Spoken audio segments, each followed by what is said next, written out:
Manipal Academy of Higher Education presents Abhivyakta, co-sponsored by Bhima Jewelers Udupi, Girija Surgicals Udupi, IMJ Institutions Modlakatte Kundapura ಮತ್ತು CSI Lombard Memorial Mission Hospital Udupi. ಡೈಜ್ವಲ್ನ ಎಲ್ಲ ವೀಕ್ಷಕರಿಗೂ ನಮಸ್ಕಾರ. Manipal academy of higher education presents Abhivyakta ನನ್ನ ಧ್ವನಿ ನನ್ನ ಶಕ್ತಿ. ಈ ಕಾರ್ಯಕ್ರಮಕ್ಕೆ ಪ್ರೀತಿಯ ಸ್ವಾಗತ. ನಾನು ತೇಜಸ್ ಜಿ ಬಂಗೇರ. ವೀಕ್ಷಕರೇ, ಪ್ರಥಮ ಸಂಚಿಕೆಯನ್ನು ನಾವುಗಳು ಗಮನಿಸಿದ್ವಿ. 5ನೇ ಸುತ್ತಿನ ದ್ವಿತೀಯ ಸಂಚಿಕೆಯಲ್ಲಿ ನಾವೀಗ ಇದ್ದೇವೆ. ಪ್ರಥಮ ಸಂಚಿಕೆಯಲ್ಲಿ 4 ಜನ ವಿದ್ಯಾರ್ಥಿಗಳು ತಮ್ಮ ವಾಕ್ಚಾತುರ್ಯವನ್ನು ತೋರಿಸಿದ್ದಾರೆ, ವಾದ ಪ್ರತಿವಾದಗಳನ್ನು ಮಂಡಿಸಿದ್ದಾರೆ. ಇಂದಿನ ಸಂಚಿಕೆಯಲ್ಲಿ ಯಾರೆಲ್ಲ ಸ್ಪರ್ಧಾಳುಗಳು ಬಂದು ಈ ಸಂಚಿಕೆಯಲ್ಲಿ ತಮ್ಮ ವಾದವನ್ನ ಪ್ರತಿವಾದವನ್ನ ಮಂಡಿಸಲಿಕ್ಕಿದ್ದಾರೆ ಅನ್ನೋದನ್ನ ನಾವೆಲ್ಲರೂ ಕಾದು ನೋಡಬೇಕಾಗಿದೆ. ಇವತ್ತಿನ ಸಂಚಿಕೆಯಲ್ಲೂ ಕೂಡ ನಾವುಗಳು ಡಿಬೇಟ್ ಸುತ್ತುಗಳನ್ನು ನಡೆಸುವಾಗ ಒಬ್ಬರು ಪರವಾಗಿ ಮಾತನಾಡಿದ್ರೆ ಇನ್ನೊಬ್ಬರು ವಿರೋಧವಾಗಿ ಮಾತನಾಡ್ತಾರೆ. ಅವು ಯಾವ ರೀತಿಯಲ್ಲಿ ವಾದಗಳನ್ನ ಸಂವಾದಗಳನ್ನ ಮಾಡ್ತಾರೆ, ಅದ್ರ ಜೊತೆಗೆ ಅವರು ಯಾವ ರೀತಿಯಲ್ಲಿ ಕಾನ್ಫಿಡೆನ್ಸ್ ಆಗಿ ಮಾತಾಡ್ತಾರೆ ಅನ್ನೋದನ್ನ ಕಾದು ನೋಡಬೇಕಾಗಿದೆ. ಒಬ್ಬರು ಹೇಳಿದಂತ ವಿಚಾರಗಳನ್ನ ಇನ್ನೊಬ್ರು ಯಾವ ರೀತಿಯಲ್ಲಿ ಡಿಫೆಂಡ್ ಮಾಡ್ತಾರೆ ಅನ್ನೋದನ್ನ ನೋಡುವಂತ ಸುತ್ತು ಡಿಬೇಟ್ ಸುತ್ತು. ಈ ಸುತ್ತಿಗೆ ಮತ್ತೊಮ್ಮೆ ಪ್ರೀತಿಯ ಸ್ವಾಗತವನ್ನ ಬಯಸ್ತಾ, ಇದು Manipal academy of higher education presents Abhivyakta ನನ್ನ ಧ್ವನಿ ನನ್ನ ಶಕ್ತಿ, co sponsored by Girija surgicals Udupi, Bhima jewellers Udupi, IMJ institutions Moodlakatte Kundapura, Lombard memorial mission hospital Udupi ಅಂತ ಹೇಳ್ತಾ ಇಂದಿನ ಸಂಚಿಕೆಯನ್ನ ಪ್ರಾರಂಭಿಸೋಣ. ಇಂದಿನ ಸಂಚಿಕೆಯನ್ನ ಪ್ರಾರಂಭಿಸೋದಕ್ಕಿಂತ ಮೊದಲು ತೀರ್ಪುಗಾರರನ್ನ ಈ ಕಾರ್ಯಕ್ರಮಕ್ಕೆ ಪ್ರೀತಿಯಿಂದ ಸ್ವಾಗತಿಸುವಂತ ಸಮಯ. ಇವರು ರಾಜಕೀಯ ವಿಶ್ಲೇಷಕರು, ಸಾಮಾಜಿಕ ಕಾರ್ಯಕರ್ತರು, ಪತ್ರಕರ್ತರು ಕೂಡ ಹೌದು. ಅದರ ಜೊತೆಗೆ ಇಂತಹ ಅದೆಷ್ಟೋ ಡಿಬೇಟ್ ಕಾರ್ಯಕ್ರಮಗಳಲ್ಲಿ ಭಾಗವಹಿಸಿದವರು. ಸುರೇಯ ಅಂಜುಮ್ ಅವರು ನಮ್ಮ ಜೊತೆ ಇದ್ದಾರೆ. ಮೇಡಮ್, ಕಾರ್ಯಕ್ರಮಕ್ಕೆ ಪ್ರೀತಿಯ ಸ್ವಾಗತ ನಿಮಗೆ. Thank you so much. ಹಾಗೇನೆ ಮಹಾಗುರುಗಳು ಇವರನ್ನ ಈ ಕಾರ್ಯಕ್ರಮಕ್ಕೆ ಪ್ರೀತಿಯಿಂದ ಸ್ವಾಗತಿಸುವಂತ ಸಮಯ. ಬಹಳ ವಿಶೇಷವಾಗಿ ಆಡಿಷನ್ ಸುತ್ತಿನಿಂದ ಇಲ್ಲಿಯವರೆಗೆ ಎಲ್ಲ ಮಕ್ಕಳ ವಾಕ್ಚಾತುರ್ಯವನ್ನು ಗಮನಿಸಿದ್ದಾರೆ. ಅದರ ಜೊತೆಗೆ ಮಕ್ಕಳು ಯಾವ ರೀತಿಯಲ್ಲಿ ಒಂದು ಸುತ್ತಿಗಿಂತ ಇನ್ನೊಂದು ಸುತ್ತಿನಲ್ಲಿ ಇಂಪ್ರೂವ್ ಆಗಿದ್ದಾರೆ, ಅದರ ಜೊತೆಗೆ ಯಾವ ರೀತಿಯಲ್ಲಿ ಅವರ ಚೇಂಜಸ್ಗಳಾಗಿದೆ ಮಾತುಗಳಲ್ಲಿ ಅನ್ನೋದನ್ನ ಗಮನಿಸಿದವರು. ಅದರ ಜೊತೆಗೆ ಡೈಜು ವರ್ಲ್ಡ್ ವಾಹಿನಿಯ ಎಲ್ಲ ಕಾರ್ಯಕ್ರಮಗಳನ್ನು ಯಶಸ್ವಿಯಾಗಿ ನಿಭಾಯಿಸಿದವರು. ವೃತ್ತಿಯಲ್ಲಿ ಶಿಕ್ಷಕರು, ಅದರ ಜೊತೆಗೆ ಜನಪ್ರಿಯ ನಿರೂಪಕರು ಕೂಡ ಹೌದು. ಅಭಿವ್ಯಕ್ತ ಕಾರ್ಯಕ್ರಮದ ಮಹಾಗುರುಗಳಾಗಿರುವಂತಹ ಅಲ್ವಿನ್ ದಂತಿ ಸರ್, ತಮಗೆ ಈ ಕಾರ್ಯಕ್ರಮಕ್ಕೆ ಪ್ರೀತಿಯ ಸ್ವಾಗತ. ಹಾಗೆಯೇ ಇಬ್ಬರು ತೀರ್ಪುಗಾರರನ್ನ ಈ ಕಾರ್ಯಕ್ರಮಕ್ಕೆ ಸ್ವಾಗತಿಸಿ ಆಯಿತು. ಮೊದಲ ಇಬ್ಬರು ಸ್ಪರ್ಧಿಗಳನ್ನ ಇದೀಗ ಸ್ಪರ್ಧಾ ಕಣಕ್ಕೆ ಸ್ವಾಗತಿಸುವಂತ ಸಮಯ. ಮನಸ್ವಿ ಕುಲಾಲ್ ಅವರು, ಅದರ ಜೊತೆಗೆ ಪ್ರತೀತಿ PS ಅವರು ಗ್ಯಾರಂಟಿ ಯೋಜನೆಗಳ ಬಗ್ಗೆ ಒಂದಷ್ಟು ವಿಚಾರಗಳನ್ನ ಪ್ರಸ್ತುತಪಡಿಸಲಿಕ್ಕಿದ್ದಾರೆ. ಯಾವ ರೀತಿಯಲ್ಲಿ ಪರ ಮಾತಾಡ್ತಾರೆ, ವಿರೋಧ ಮಾತಾಡ್ತಾರೆ, ಅದರ ಜೊತೆಗೆ ಅವರ ಆ ಒಂದು ಪ್ರೌಢಶಾಲೆಯ ವಿದ್ಯಾರ್ಥಿಗಳವರೆಗೆ ಆ ಗ್ಯಾರಂಟಿ ಯೋಜನೆಗಳು ಯಾವ ರೀತಿಯಲ್ಲಿ ಮುಟ್ಟಿದೆ, ಅವರು ಯಾವ ರೀತಿಯಲ್ಲಿ ವಿಚಾರಗಳನ್ನು ತೆಗೆದುಕೊಂಡಿದ್ದಾರೆ ಅನ್ನೋದನ್ನು ನೋಡಬೇಕು. ಹಾಗಾದ್ರೆ ಬನ್ನಿ ನೇರವಾಗಿ ಸ್ವಾಗತಿಸೋಣ ಮನಸ್ವಿ ಕುಲಾಲ್, ಅದ್ರ ಜೊತೆಗೆ ಪ್ರತೀತಿ PS ಅವರನ್ನ. ಇವತ್ತಿನ ಸಂಚಿಕೆಯ ಸ್ಪರ್ಧಿ ಮನಸ್ವಿ ಕುಲಾಲ್ ಅವರು, ಹೇಗಿದ್ದೀರಿ? ಕಾರ್ಯಕ್ರಮಕ್ಕೆ ಸ್ವಾಗತ ನಿಮ್ಗೆ. ಎಸ್. ಹಾಗೇನೆ ಮತ್ತೊಬ್ಬರು ಸ್ಪರ್ಧಿ ಪ್ರತೀತಿ PS ಅವರು ನಮ್ಮ ಜೊತೆ ಇದ್ದಾರೆ. ಪ್ರತೀತಿ, ಕಾರ್ಯಕ್ರಮಕ್ಕೆ ಸ್ವಾಗತ ನಿಮ್ಗೆ. ಎಸ್. ಹಾಗೇನೆ ಡಿಬೇಟಿಗೆ ಪ್ರಿಪರೇಷನ್ ಹೇಗಿತ್ತು ಮನಸ್ವಿ? ನನಗೆ ಟೈಮ್ ಇರಲಿಲ್ಲ, ಕ್ಲಾಸ್ ಸ್ಟಾರ್ಟ್ ಆಗಿತ್ತು, ಸ್ಟಾರ್ಟ್ ಆಗಿದೆ. ಸೊ ಟೈಮ್ ಇರಲಿಲ್ಲ. ಸಿಕ್ಕಿದ ಟೈಮ್ ನಲ್ಲಿ ಸೊ ಎಷ್ಟು ಟೈಮ್ ಕೊಡ್ಲಿಕ್ಕೆ ಆಗ್ತದೆ ಅಷ್ಟು ಕೊಟ್ಟಿದ್ದೀರಿ. ಓಕೆ, ನೋಡುವ ಯಾವ ರೀತಿಯಲ್ಲಿ ಮಾತಾಡ್ತೀರಿ ಅಂತ. ಸೊ ಗ್ಯಾರಂಟಿ ಯೋಜನೆ ಬಗ್ಗೆ ಮಾತಾಡಬೇಕು. ಸೊ ಪರ ಮಾತಾಡ್ತೀರಾ, ವಿರೋಧ? ಪರವಾಗಿ. ಸೊ ವಿರೋಧ ಮಾತಾಡ್ಲಿಕ್ಕೆ ಪ್ರತೀತಿ ಹಾಗಾದ್ರೆ ರೆಡಿ ಇದ್ದಾರೆ. ಓಕೆ. ಸೊ ಪ್ರತೀತಿ, ಅದರ ವಿರೋಧವಾಗಿ ಮಾತಾಡ್ಲಿಕ್ಕೆ ರೆಡಿ ಇದ್ದೀರಿ? ಸೊ ವಾದ ಪ್ರತಿವಾದಗಳು ಎಸ್ ರೆಡಿ. ವೀಕ್ಷಕರೇ, ಹಾಗಾದ್ರೆ ಮನಸ್ವಿ ಅವರು, ಪ್ರತೀತಿ ಅವರು ಈ ಗ್ಯಾರಂಟಿ ಯೋಜನೆಗಳ ಬಗ್ಗೆ ಯಾವ ರೀತಿಯಲ್ಲಿ ಮಾತಾಡ್ತಾರೆ, ವಾದ ಪ್ರತಿವಾದವನ್ನ ಮಂಡಿಸ್ತಾರೆ ಅನ್ನೋದನ್ನು ನೋಡೋಣ ಬನ್ನಿ.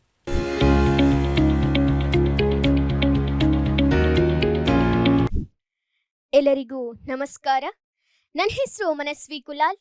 ನಾನು ಶ್ರೀಮದ್ ಭುವನೇಂದ್ರ ಪ್ರೌಢಶಾಲೆ ಕಾರ್ಕಳ ಇಲ್ಲಿಯ 10ನೇ ತರಗತಿಯ ವಿದ್ಯಾರ್ಥಿನಿ. ಇವತ್ತು ನಾನು ಮಾತನಾಡಲಿಕ್ಕೆ ಇರುವಂತಹ ವಿಷಯ ರಾಜಕೀಯ ಗ್ಯಾರಂಟಿ ಯೋಜನೆಗಳು. ನಮ್ಮ ಕರ್ನಾಟಕ ಸರ್ಕಾರ ಮೊದಲನೇ ಬಾರಿಗೆ ಜಾರಿ ತಂದಂತಹ ಜನಪರ ಯೋಜನೆ ಇದಾಗಿದೆ.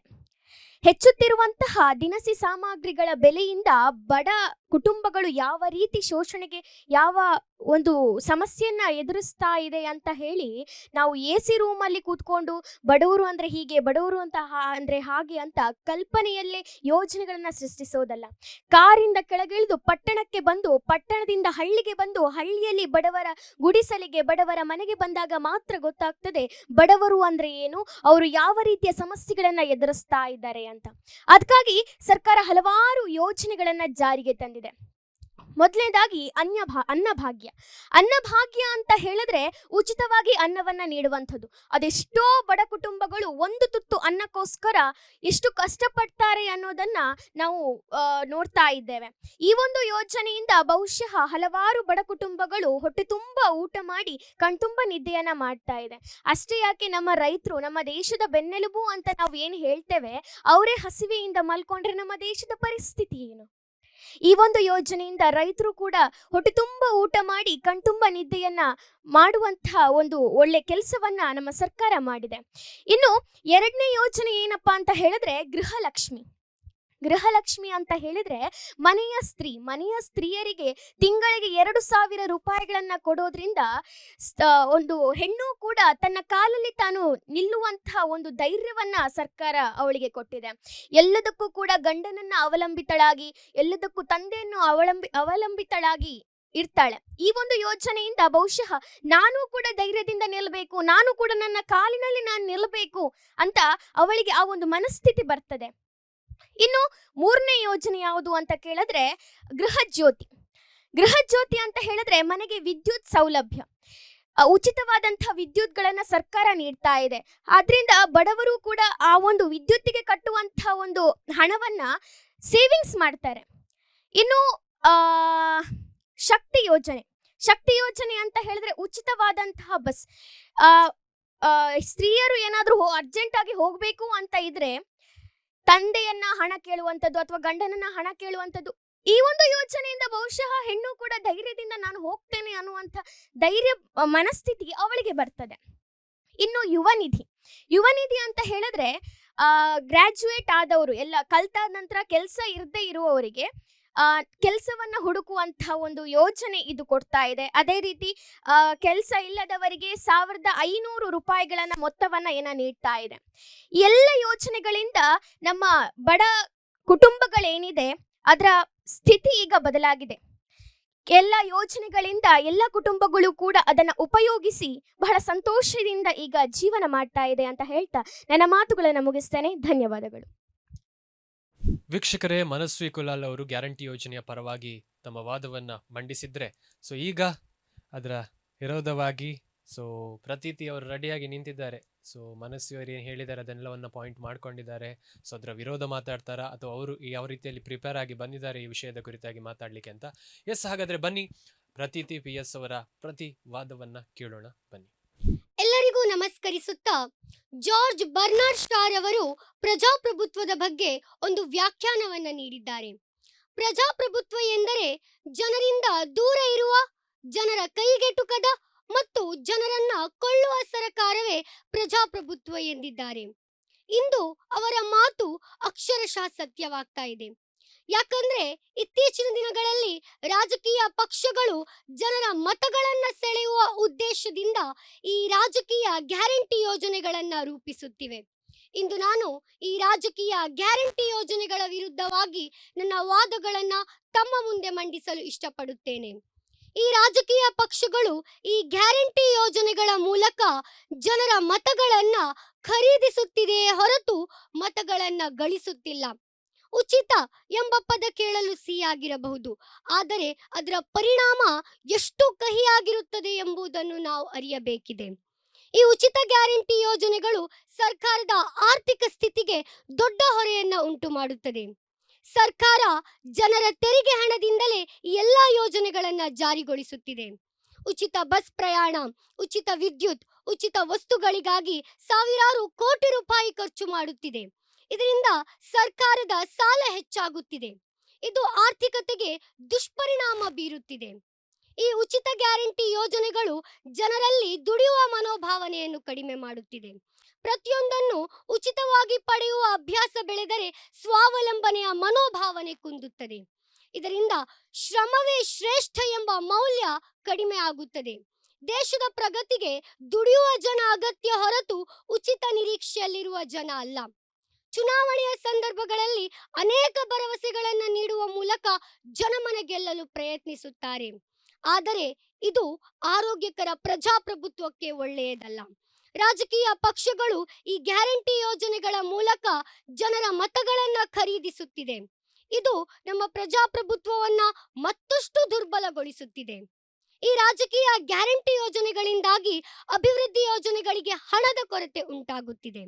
ಮೂಲಭೂತ ಸೌಕರ್ಯಗಳಾದ ರಸ್ತೆ, ಶಿಕ್ಷಣ, ಆರೋಗ್ಯ ಹೀಗೆ ಅನೇಕ ಅಭಿವೃದ್ಧಿ ಕಾರ್ಯಗಳಿಗೆ ಬಳಸಬೇಕಾದ ಹಣ ಈ ಉಚಿತ ಗ್ಯಾರಂಟಿ ಯೋಜನೆಗಳಿಗೆ ಬಳಸಬೇಕಾದ ಕಾರಣ ದೀರ್ಘಕಾಲದ ಅಭಿವೃದ್ಧಿ ಕುಂಠಿತಗೊಳ್ಳಬಹುದು.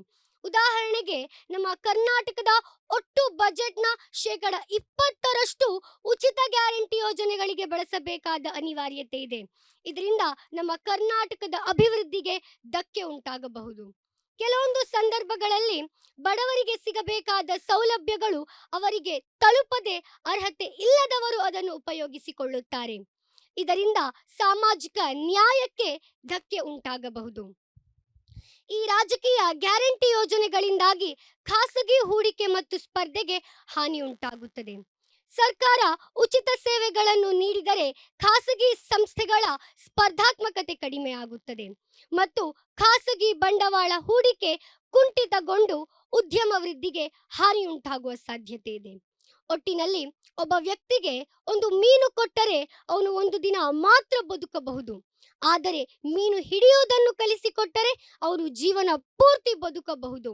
ಅದೇ ರೀತಿಯಲ್ಲಿ ಈ ಉಚಿತ ಗ್ಯಾರಂಟಿ ಯೋಜನೆಗಳ ಬದಲು ಗುಣಮಟ್ಟದ ಶಿಕ್ಷಣ, ಆರೋಗ್ಯ ಸೇವೆ, ಉದ್ಯೋಗಾವಕಾಶ, ಕೌಶಲ್ಯಾಭಿವೃದ್ಧಿ, ಮೂಲ ಸೌಕರ್ಯಗಳಿಗೆ ಹೆಚ್ಚಿನ ಆದ್ಯತೆಯನ್ನು ನೀಡಿದಾಗ ಮಾತ್ರ ನಮ್ಮ ಭಾರತ ಅಭಿವೃದ್ಧಿಯ ಪಥದತ್ತ ಸಾಗಿ ಬಲಿಷ್ಠ ರಾಷ್ಟ್ರವಾಗಿ ನಿರ್ಮಾಣವಾಗಲು ಸಾಧ್ಯ ಎಂದು ಹೇಳುತ್ತಾ ನನ್ನ ಮಾತುಗಳಿಗೆ ಪೂರ್ಣ ವಿರಾಮ ನೀಡುತ್ತೇನೆ.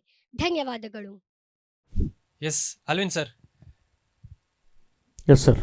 ಇಬ್ಬರ ವಾದ ಪ್ರತಿವಾದವನ್ನ ಕೇಳಿದ್ವಿ. ಹ್ಮ್. ಒಂದು 10 ನಿಮಿಷ ಟೈಮ್ ಕೊಡುವ, ಹ್ಮ್.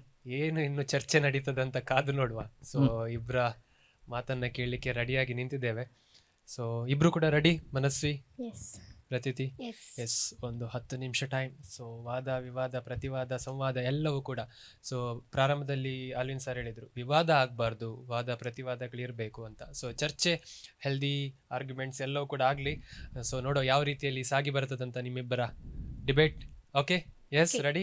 ಎಸ್ ವೀಕ್ಷಕರೇ, ಹಾಗಾದರೆ ಇಬ್ಬರು ಯಾವ ರೀತಿಯಲ್ಲಿ ಅವರವರ ಮಾತುಗಳನ್ನು ಡಿಫೆಂಡ್ ಮಾಡಿಕೊಳ್ತಾರೆ, ಅವರ ಪ್ರತಿಯಾಗಿ ಮಾತನಾಡಿದ್ದು ಅಥವಾ ಅದರ ವಿರುದ್ಧವಾಗಿ ಮಾತನಾಡಿದ್ದು, ಸೊ ಯಾವ ರೀತಿಯಲ್ಲಿ ಅದನ್ನು ಅವರು ಡಿಫೆಂಡ್ ಮಾಡ್ತಾರೆ ಅನ್ನೋದನ್ನು ನೋಡಬೇಕು. ಬನ್ನಿ. ಪ್ರಜೆಗಳನ್ನ ಖರೀದಿಸುದು ಅಂದ್ರೆ ನಂಗೆ ಅದು ಅರ್ಥ ಆಗ್ಲಿಲ್ಲ. ಈಗ ಮತಗಳನ್ನ ಅವರು ಖರೀದಿಸ್ತಾರೆ. ಅದು ಯಾಕೆ ಅಂದ್ರೆ ಅದು ಈ ಗ್ಯಾರಂಟಿ ಯೋಜನೆಗಳನ್ನ ನೀಡುವುದರ ಮೂಲಕ ಅವರು ಆ ಮತಗಳು ಪ್ರಜೆಗಳನ್ನ ವೋಟ್ ಬ್ಯಾಂಕ್ ಅನ್ನಾಗಿ ಆಗಿಸ್ಕೊಳ್ತಾ ಇದ್ದಾರೆ. ಅವರು ಈ ಗ್ಯಾರಂಟಿ ಯೋಜನೆಗಳನ್ನ ತಮ್ಮ ಸ್ವಾರ್ಥ ಸಾಧನೆಗೋಸ್ಕರ ಈ ಗ್ಯಾರಂಟಿ ಯೋಜನೆಗಳನ್ನ ಅವರು ಘೋಷಿಸ್ತಾರೆ. ಇದರಿಂದ ಅವರು ಮತಗಳನ್ನ ಖರೀದಿಸ್ತಾರೆ. ಇದರಿಂದ ಬಡವರ ಸಬಲೀಕರಣ, ಮಹಿಳೆಯರ ಸಬಲೀಕರಣ ಖಂಡಿತ ಸಾಧ್ಯ ಇಲ್ಲ. ಆದ್ರಿಂದ ಜನರು ಅವರಿಗೆ ಮತ ಬ್ಯಾಂಕ್ ಇದ್ದ ಹಾಗೆ. ಆದ್ರಿಂದ ರಾಜಕೀಯ ಪಕ್ಷಗಳು ಈ ಮತಗಳನ್ನ ಗಳಿಸ್ಕೊಳ್ತಾ ಇಲ್ಲ, ಈ ಗ್ಯಾರಂಟಿಗಳ ಮೂಲಕ ಖರೀದಿಸ್ತಾ ಇವೆ.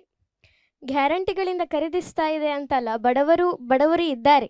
ಬಡವರಿಗೋಸ್ಕರ ಮಾಡ್ತಾ ಇರೋದು. ಅದು ಏನಾದ್ರೂ ಒಂದು ಸಹಾಯ ಆಗ್ತಾ ಇದೆ ಅಂತ ಒಂದು ಈ ಒಂದು ಗ್ಯಾರಂಟಿಗಳಿಂದ ಕೂಡ ಬಡವರಿಗೆ ಸಹಾಯ ಆಗ್ತಾ ಇದೆ. ಅದೇನು ಸಹಾಯ ಆಗ್ತಿಲ್ಲ ಅಂತಲ್ಲ. ನೀವು ಮತ್ತೆ ಹೇಳಿದ್ರಿ ಬೊಕ್ಕಸ ಖಾಲಿ, ಬಡವರಿಗೆ ಕೊಟ್ರೆ ಮಾತ್ರ ಬೊಕ್ಕಸ ಖಾಲಿಯಾ? ನೀವು ಹೇಳಿದ್ರಿ ಬಡವರಿಗೆ ಸಹಾಯ ಆಗ್ತದೆ ಅಂತ. ಖಂಡಿತ ಇಲ್ಲ. ಬಡವರನ್ನ ಮತ್ತಷ್ಟು ಬಡತನದ ಕೂಪಕ್ಕೆ ತಳ್ಳುವಂತ ಯೋಜನೆಗಳು ಇವು. ಯಾಕೆ ಅಂದ್ರೆ ಬಡವರಿಗೆ ಅವರು ಮೇಲೆ ಬರಬೇಕು ಅಂದ್ರೆ ಉತ್ತಮ ಶಿಕ್ಷಣವನ್ನ ಕೊಡ್ಲಿ, ಸರ್ಕಾರಿ ಶಾಲೆಗಳನ್ನ ಸ್ಥಾಪಿಸ್ಲಿ, ಮತ್ತೆ ಸರ್ಕಾರಿ ಆಸ್ಪತ್ರೆಗಳನ್ನ ಸ್ಥಾಪಿಸ್ಲಿ. ಆದ್ರೆ ಇಂಥ ಯೋಜನೆಗಳ ಮೂಲಕ ಬಡವರನ್ನ ಮತ್ತಷ್ಟು ಬಡತನದ ಕೂಪಕ್ಕೆ ತಳ್ತಾ ಇದ್ದಾರೆ. ಉದಾಹರಣೆಗೆ ಈಗ ಉಚಿತವಾಗಿ ಕರೆಂಟ್ ಅನ್ನ ನೀಡ್ತಾ ಇದ್ದಾರೆ. ಈಗ ಉಚಿತ ಕರೆಂಟ್ ಬಡವರಿಗೂ ಇದೆ, ಶ್ರೀಮಂತರಿಗೂ ಇದೆ. ಇಲ್ಲಿ ಬಡವರಿಗೂ ಕರೆಂಟ್ ಇದೆ, ಶ್ರೀಮಂತರಿಗೂ ಕರೆಂಟ್ ಉಚಿತ ಇದೆ. ಆದ್ರಿಂದ ಬಡವರಿಗೆ ಸಹಾಯ ಆಗ್ತಾ ಇದೆ ಅಂತ ನೀವು ಹೇಳಿದ್ರಿ. ಶ್ರೀಮಂತರು ಕೂಡ ಅವರಿಗೂ ಕೂಡ ಕರೆಂಟ್ ಫ್ರೀ ಇರುವಂತ ಬಡವರಿಗೆ ಸಹಾಯ ಆಗ್ತಾ ಇದೆಯಲ್ಲ. ಆದ್ರೆ ಬಡವರು ಬಡವರಾಗಿ ಉಳ್ಕೊಳ್ತಾ ಇದ್ದಾರೆ, ಶ್ರೀಮಂತರು ಶ್ರೀಮಂತರಾಗ್ತಾನೆ ಇದ್ದಾರೆ. ಯಾಕಂದ್ರೆ ಕರೆಂಟ್ ಬಡವರಿಗೂ ಉಚಿತ, ಶ್ರೀಮಂತರಿಗೂ ಉಚಿತ ಆಗಿದೆ. ಆದ್ರಿಂದ ಶ್ರೀಮಂತರು ಕರೆಂಟ್ ಅನ್ನ ಉಚಿತವಾಗಿಯೇ ಪಡ್ಕೊಳ್ತಾ ಇದ್ದಾರೆ. ಅಲ್ಲಿ ಸಮಾನತೆ ಹೇಗ್ ಬಂತು? ಬಡತನ ಹೇಗೆ ನಿವಾರಣೆ ಆಗ್ಲಿಕ್ಕೆ ಸಾಧ್ಯ ಆಗ್ತದೆ? ಬಡವರಿಗೆ ಬಡತನ ನಿವಾರಣೆ ಆಗುದಿಲ್ಲ ಅಂತ ಹೇಳಿದ್ರಿ. ಹೌದು. ಈಗ ಉಚಿತವಾದಂತಹ ವಿದ್ಯುತ್ ಕೊಡೋದ್ರಿಂದ ಬಡವರು ವಿದ್ಯುತ್ತಿಗೆ ಕೊಡುವಂತಹ ಆ ಹಣವನ್ನ ಸೇವಿಂಗ್ಸ್ ಮಾಡ್ಬೋದಲ್ಲ. ಅದನ್ನ ಸೇವಿಂಗ್ಸ್ ಮಾಡಿ ಮಾಡಿ ಮಾಡಿ ಏನಾದ್ರೂ ತಮ್ಮ ಜೀವನವನ್ನ ಸಾಗಿಸ್ಲಿಕ್ಕೆ ಏನಾದ್ರೂ ಉದಾಹರಣೆಗೆ ಹೊಲಿಯುವಂತ ಮಿಷಿನ್ ಆಗಿರ್ಬೋದು, ಅಂಥದ್ದನ್ನೆಲ್ಲ ಖರೀದಿಸ್ಬೋದಲ್ಲ. ಅದೇ ರೀತಿ ಈಗ ಅನ್ನಭಾಗ್ಯ ಉಂಟು. ಅನ್ನಭಾಗ್ಯದಿಂದ ಅವರಿಗೆ ಊಟ ಮಾಡಲಿಕ್ಕೆ ಆಹಾರ ಸಿಗ್ತದೆ. ನೀವು ಹೇಳಿದ್ರಿ ಅವರು ಆಲಸ್ಯರಾಗ್ತಾರೆ, ಅದಾಗ್ತಾರೆ ಇದಾಗ್ತಾರೆ. ಖಾಲಿ ಅನ್ನ ಕೊಟ್ರೆ ಮಾತ್ರ ಆಲಸ್ಯರಾಗುದಾ? ಬಾಕಿ ಯಾವುದೇ ಅವರಿಗೆ ಇದೇ ಇಲ್ವಾ? ತಕೊಳ್ಳಿಕ್ಕೆ ಏನೇ ಇಲ್ವಾ? ಬಟ್ಟೆ ಬೇಕು, ವಸತಿ ಬೇಕು, ಎಷ್ಟೆಲ್ಲ ಉಂಟು. ಅದಕ್ಕೆ ಅವ್ರು ದುಡಿಲೇಬೇಕು. ಖಂಡಿತ ಇಲ್ಲ. ಯಾಕಂದ್ರೆ ನೀವು ಬಡವರು ಸೇವಿಂಗ್ ಮಾಡಿ ಹೀಗೆ ಅದೇ ರೀತಿಯಲ್ಲಿ ಶ್ರೀಮಂತರು ಕೂಡ ಕರೆಂಟ್ ಉಚಿತ ಇರುವುದರಿಂದ ಅವರು ಕೂಡ ಸೇವಿಂಗ್ಸ್ ಮಾಡ್ತಾರೆ, ಮತ್ತಷ್ಟು ಶ್ರೀಮಂತರಾಗ್ತಾರೆ. ಬಡವರು ಬಡವರಾಗೇ ಇರ್ತಾರೆ. ಅವರಲ್ಲಿ ಬೆಳವಣಿಗೆ ಹೇಗೆ ಸಾಧ್ಯ? ಮತ್ತೆ ಯುವಕರು ಉದ್ಯೋಗಕ್ಕೆ ಹೋಗದೆ ಎಲ್ಲವೂ ಕೂಡ ಫ್ರೀ ಆಗಿ ಸಿಕ್ಕಿದ್ರೆ ನಾವು ಯಾಕೆ ಉದ್ಯೋಗಕ್ಕೆ ಹೋಗ್ಬೇಕು? ಅವರಲ್ಲಿ ಆಲಸ್ಯತನ ಬರ್ತದೆ, ಉದ್ಯೋಗದಲ್ಲಿ ಆಸಕ್ತಿಯನ್ನ ಕಳ್ಕೊಳ್ತಾರೆ ಅವರು. ಹಾಗೆ ನಾನೊಂದು ವಿಡಿಯೋ ಕ್ಲಿಪ್ ಅನ್ನ ನೋಡಿದ್ದೆ. ಅದರಲ್ಲಿ ಹೀಗೆ ತಮಾಷೆಯ ವಿಡಿಯೋ ಕ್ಲಿಪ್ ಅದು. ಅದರಲ್ಲಿ ಒಬ್ಬ ಹುಡುಗನ್ನ ಹುಡುಗಿ ನೋಡ್ಲಿಕ್ಕೆ ಬರ್ತಾರೆ. ಆ ಸಂದರ್ಭದಲ್ಲಿ ಹುಡುಗನಿಗೆ ಯಾವ ಕೆಲಸ ಅಂತ ಕೇಳಿದಾಗ ನಾವು ಯಾವ ರೀತಿ ಕೆಲಸ ಮಾಡ್ಕೊಳ್ತಾ ಇಲ್ಲ, ಯಾಕಂದ್ರೆ ಎಲ್ಲವೂ ಕೂಡ ನಮಗೆ ಕರೆಂಟ್ ಉಚಿತ ಇದೆ, ಅನ್ನಭಾಗ್ಯ ಸಿಗ್ತದೆ, ಮತ್ತೆ ನಮಗೆ ಸ್ಟೈಫನ್ ಸಿಗ್ತದೆ, ಕೆಲ್ಸಕ್ಕೆ ಯಾಕೆ ಹೋಗ್ಬೇಕು, ಎಲ್ಲ ಉಚಿತವಾಗಿ ಸಿಗ್ತದಲ್ಲ ಅಂತ. ಆದ್ರೆ ನಮ್ಮ ದೇಶಕ್ಕೆ, ನಮ್ಮ ದೇಶ ಪ್ರಗತಿ ಆಗ್ಬೇಕಂದ್ರೆ ಉದ್ಯೋಗ ಬೇಕು. ಉದ್ಯೋಗದಿಂದ ಮಾತ್ರ ಬಡವರು ಉದ್ಯೋಗವನ್ನ ಪಡ್ಕೊಂಡು ಉದ್ಯೋಗಾವಕಾಶಗಳನ್ನ ಹೆಚ್ಚಿಸ್ಲಿ, ಒಳ್ಳೆ ಶಿಕ್ಷಣ, ಗುಣಮಟ್ಟದ ಶಿಕ್ಷಣವನ್ನ ಕೊಡ್ಲಿ. ಶಿಕ್ಷಣಕ್ಕಾಗಿ ಹಲವಾರು ಶಾಲೆಗಳು ಕೂಡ ಇದೆ. ಶಾಲೆಯಲ್ಲೂ ಕೂಡ ಉತ್ತಮವಾದಂಥ ಶಿಕ್ಷಣ ಇಂದಿನ ಸರ್ಕಾರಿ ಶಾಲೆಗಳಲ್ಲೂ ಕೂಡ ಸಿಗ್ತದೆ.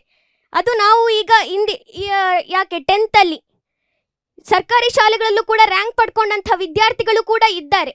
ಉತ್ತಮವಾದಂತಹ ಶಿಕ್ಷಣ ಸಿಗ್ತಾ ಇದೆ. ಉದ್ಯೋಗ ಇಲ್ಲ ಅಂತ ಹೇಳಿದ್ರೆ ಮನೆಯಲ್ಲಿ ಕಷ್ಟ, ಬಡತನ, ಮನೆಯವರಿಗೆ ಹುಡುಗನಿಗೆ ಕಲ್ತಾಗಿದೆ, ಏನು ಇದಿಲ್ಲ, ಉದ್ಯೋಗ ಇಲ್ಲ, ಮನೆಯಲ್ಲಿ ಖರ್ಚು ನೋಡ್ಕೊಳ್ಬೇಕು. 1,500ದಿಂದ ಎಷ್ಟು ಮನೆಯನ್ನ ನೋಡ್ಕೊಳ್ಬಹುದು? ಒಬ್ಬ ಹುಡುಗನಿಗೆ 1,500ದಿಂದ ಆ ಇಡೀ ಮನೆಯನ್ನ ಹೇಗೆ ನೋಡ್ಕೊಳ್ಬಹುದು? ಅವನಿಗೆ ಉದ್ಯೋಗ ಸಿಗುವವರೆಗಾದ್ರೂ ಆ 1,500ದಿಂದ ತಮ್ಮ ತಂದೆ, ತಾಯಿ, ತಮ್ಮ ತಂಗಿ ಅವರನ್ನೆಲ್ಲ ನೋಡ್ಕೊಳ್ಬಹುದಲ್ಲ. ಉದ್ಯೋಗವೇ. ಈಗ ಅಕ್ಕಿ ಕೊಡ್ತಾರೆ, ಮತ್ತೆ ಗೃಹಲಕ್ಷ್ಮಿ ಕೊಡ್ತಾರೆ ಅಂತ ಹೇಳಿ ನಮ್ಗೆ ಬಟ್ಟೆ, ಬರೆ, ಅದು ಇದು ಯಾವುದಕ್ಕೂ ಖರ್ಚೇ ಇಲ್ವಾ? 2,000ದಿಂದ ಎಷ್ಟು ಮನೆಯನ್ನ ನಿಭಾಯಿಸಬಹುದು?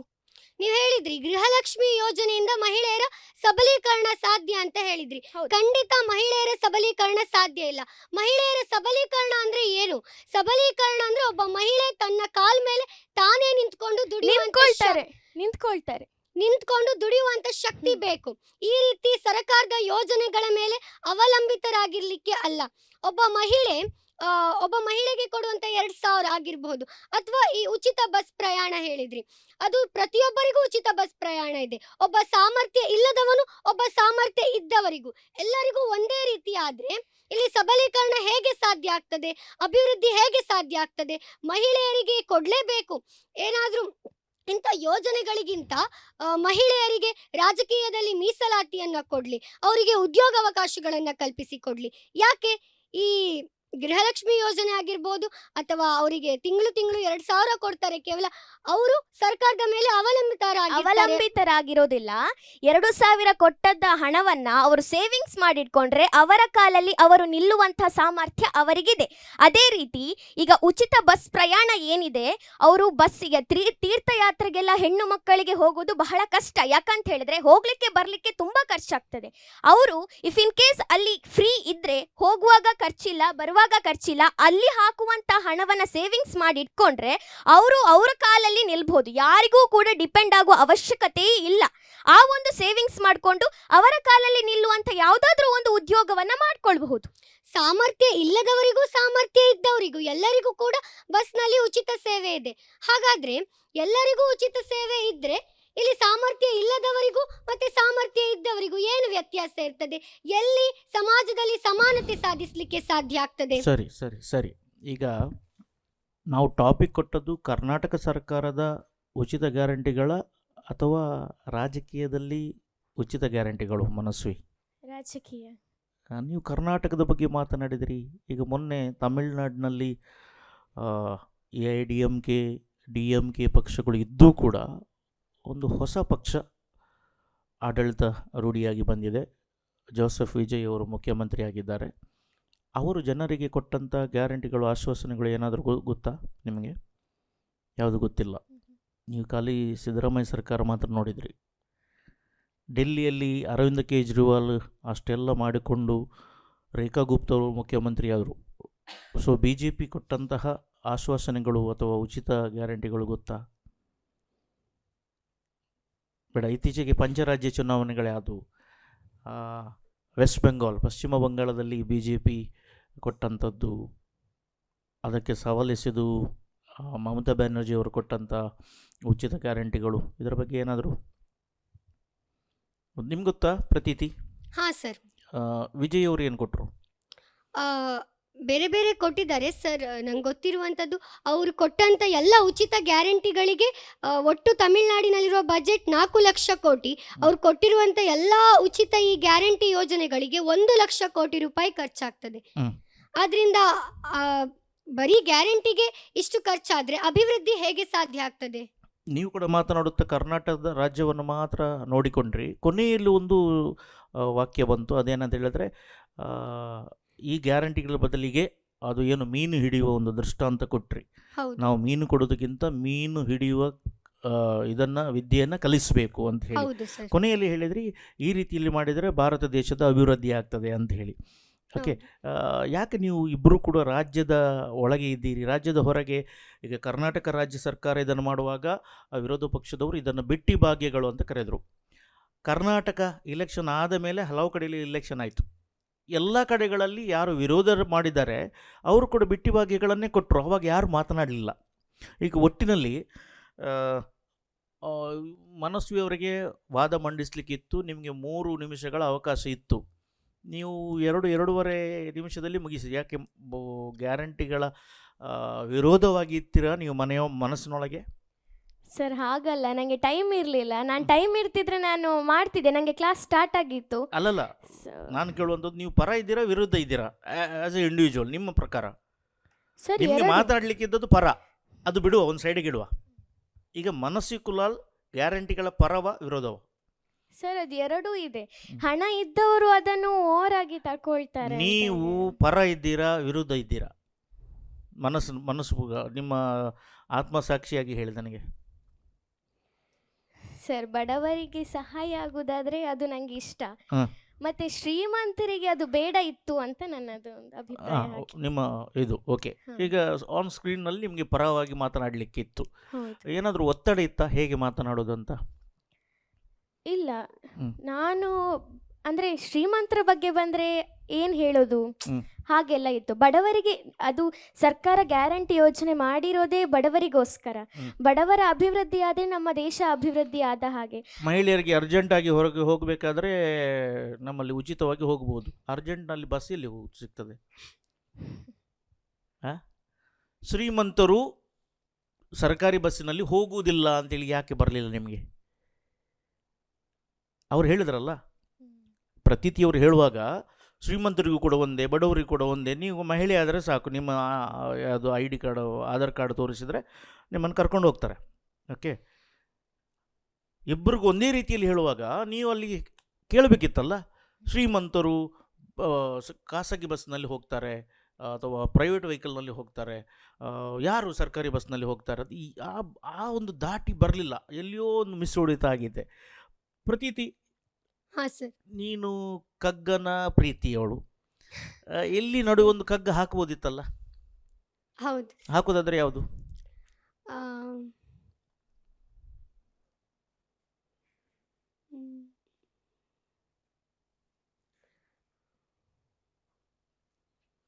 ಯಾವುದು ಬರ್ತದೆ ಹೇಳು, ಅದನ್ನು ಸಮೀಕರಣ ಮಾಡುವ ನಾವು. ಹಾಂ ಸರ್.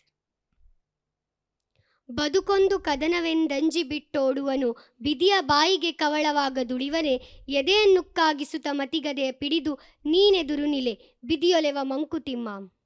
ಅದರಲ್ಲಿ 2ನೇ ಶಬ್ದ ಬಿದಿಯ ಬಾಯಿಗೆ ಕವಳವಾಗದುಳಿವನೇ. ಕವಳ ಅಂದ್ರೆ ಏನು?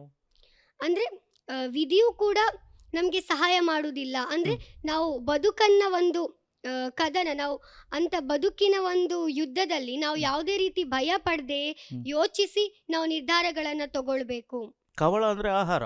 ಹಾ, ಆ, ಅವನು ದುಡಿದ್ರೆ ಮಾತ್ರ ಆಹಾರ ಸಿಗುತ್ತೆ ಹೌದು ಅಲ್ವಾ? ಉಚಿತವಾಗಿ ಕೊಟ್ರೆ ಬದುಕೊಂದು ಕದನ ಅಲ್ವಾ? ಹೌದು. ಈಗ ಇಷ್ಟೆಲ್ಲ ಉಚಿತವಾಗಿ ಕೊಟ್ಟರೂ ಕೂಡ ಬೇರೆ ಅವಶ್ಯಕತೆಗಳಿಲ್ವಾ?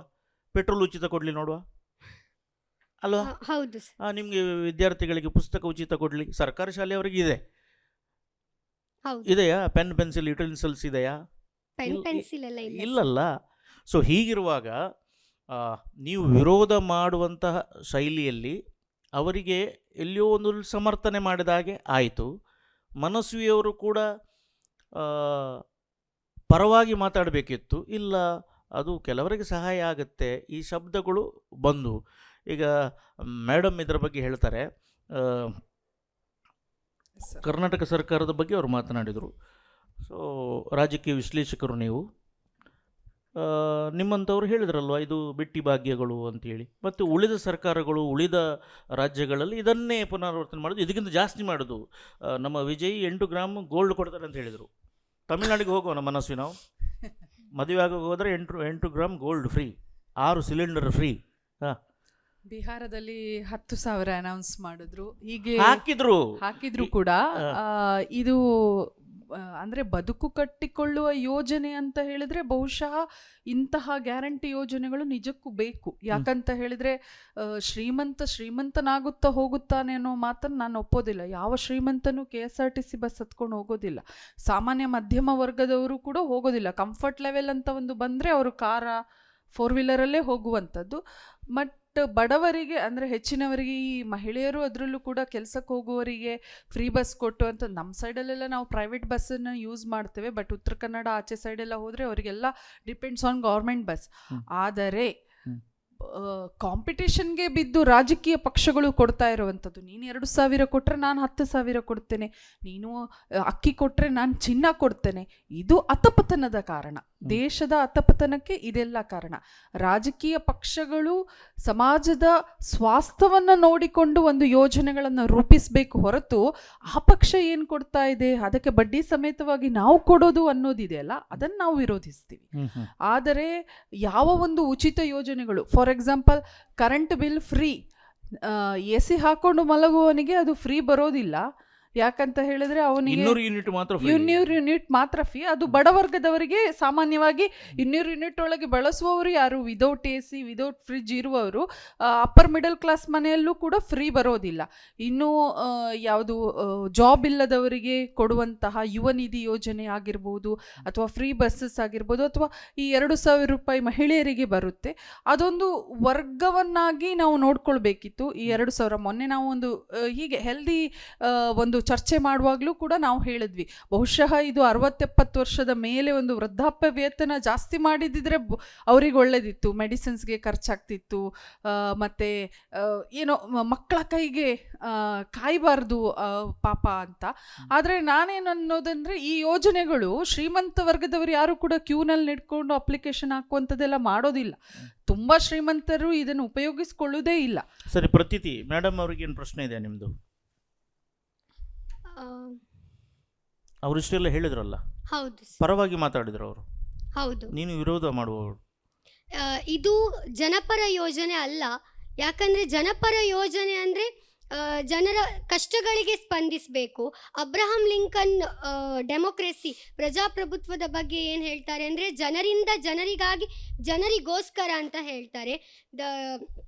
By the people for the people of the people ಅಂತ ಹೇಳ್ತಾರೆ.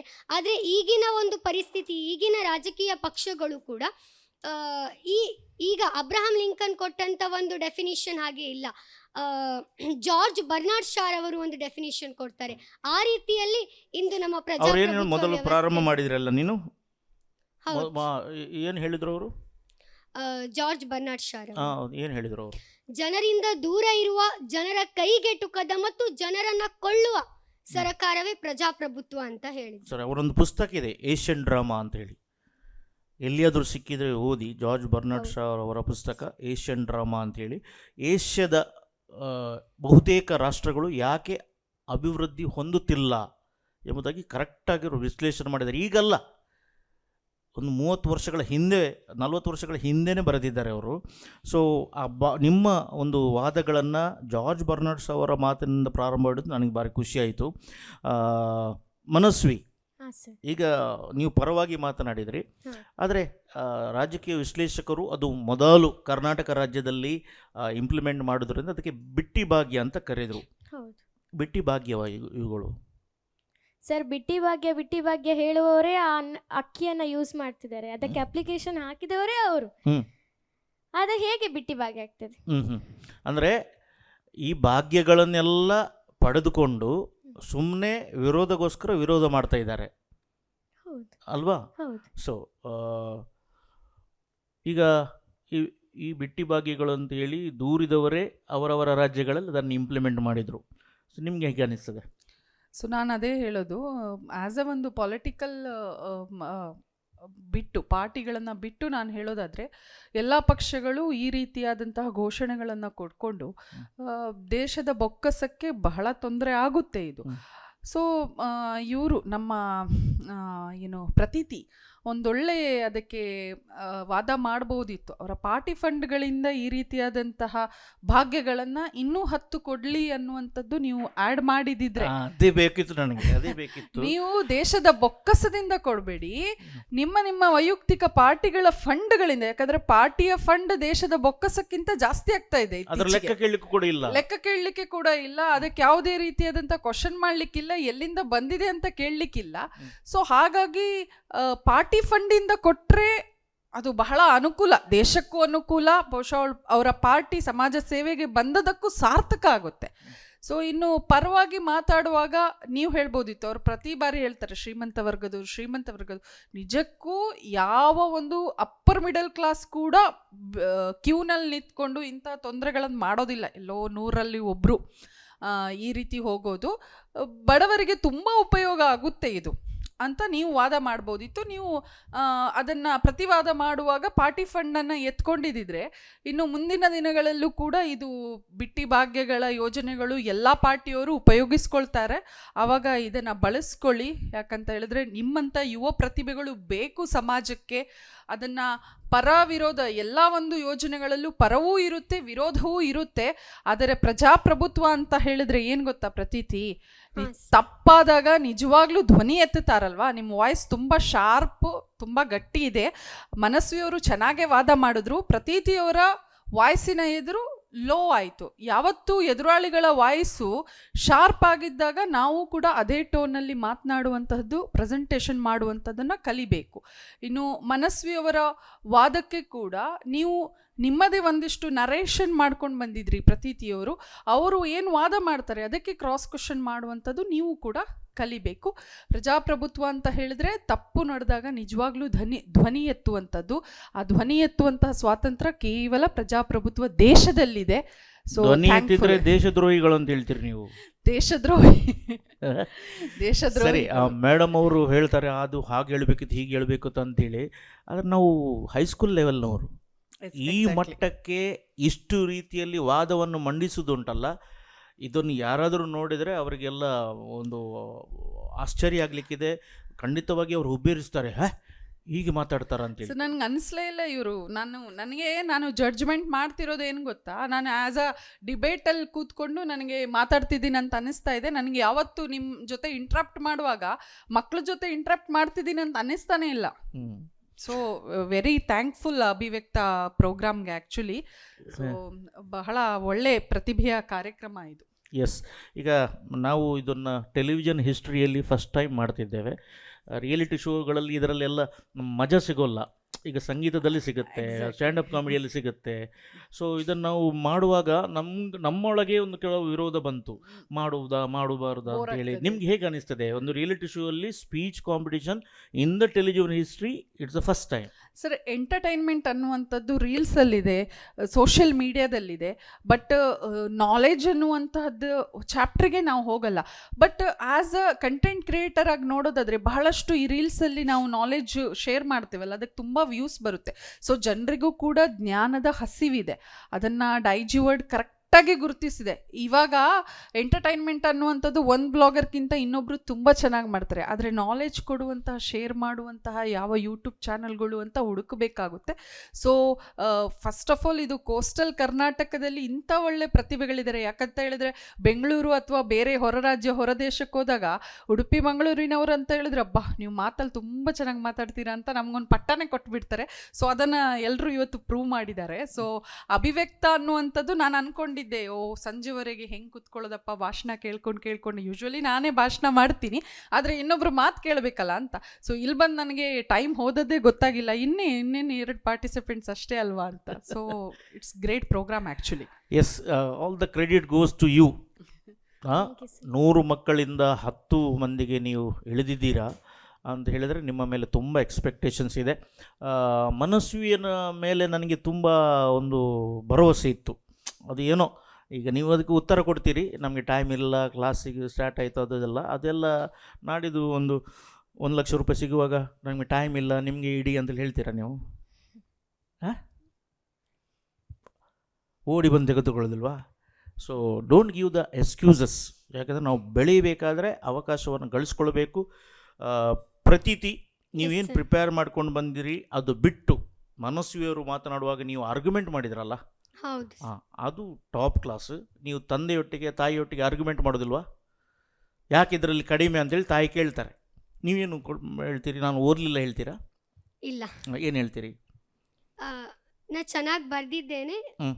ಆದ್ರೆ ಎಲ್ಲ ಸ್ವಲ್ಪ ತಪ್ಪಾಯ್ತು ಅಂತ ಹ್ಮ್. ಹೇಳ್ತೇನೆ. ಹ್ಮ್. ಗೊತ್ತಿತ್ತು answer, hmm. But by mistake ಆಗಿ ಕ್ವಶನ್ ಪೇಪರ್ ನೋಡುವಾಗ ಮಿಸ್ಟೇಕ್ ಆಗ್ತಿತ್ತು. ಹ್ಞೂ ಮತ್ತೆ ಕೆಲವೊಂದ್ಸಲ ಕ್ವಶನ್ ಇನ್ನೊಂದು ಸಬ್ ಕ್ವಶನ್ ಇರುವಾಗ ನಾನು ನೋಡ್ಲಿಲ್ಲ. ಹ್ಞೂ ಈ ತರ ಎಲ್ಲ ಹ್ಮ್. ಸಮರ್ಥನೆ ಕೊಡ್ತೆ. ಈ ಸಮರ್ಥನೆಗಳು ಎಲ್ಲಿಂದ ಬರ್ತವೆ? ಅದಕ್ಕೆ ಕೋಚಿಂಗ್ ಉಂಟಾ? ಇಲ್ಲ, ಟ್ಯೂಷನ್ ಉಂಟಾ ಅದಕ್ಕೆ? ಇಲ್ಲ, ಯಾವುದಾದ್ರೂ ಪುಸ್ತಕದಲ್ಲಿ ಸಿಗುತ್ತಾ? ಇಲ್ಲ, ಚಾಟ್ ಜಿಪಿಟಿಯಲ್ಲಿ ಸಿಗುತ್ತಾ? ಇಲ್ಲ, ಜೆಮಿನೈನಲ್ಲಿ ಸಿಗುತ್ತಾ? ಇಲ್ಲ, ಎಲ್ಲಿಂದ ಬರ್ತದೆ? ನಮ್ಮಿಂದನೇ ಬರ್ತದೆ. ಹೇಗೆ ಬರ್ತದೆ? ಅಂದ್ರೆ ಹೇಗೆ ಸರ್?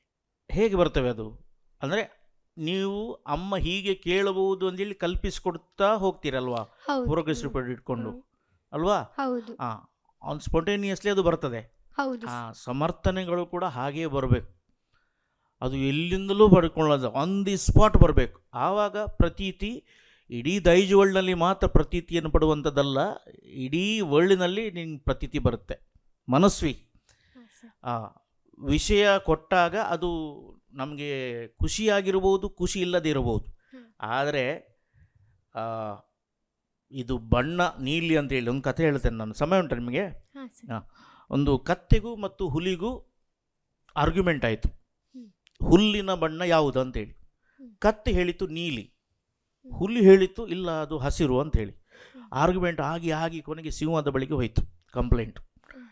ಸರಿ, ಏನು ನಿಮ್ಮ ಸಮಸ್ಯೆ ಎಂಥದ್ದು? ಹುಲ್ಲಿನ ಬಣ್ಣ ಹಸಿರು ಅಂತ ಹೇಳ್ತದೆ ಹುಲಿ, ಅಲ್ಲ ನೀಲಿ ಅಂತೇಳಿ ನಾನು ಹೇಳೋದು ಕತ್ತೆ. ಸರಿ, ಅದಾದ ಮೇಲೆ ಸಿಂಹ ಏನೂ ಹೇಳಿಲ್ಲ. ಹುಲಿಗೆ 1 ವರ್ಷದ ಮಟ್ಟಿಗೆ ಜೈಲಿಗೆ ಹಾಕಿ ಅಂತೇಳಿ ಹೇಳ್ತಾರೆ. ಹ್ಮ್.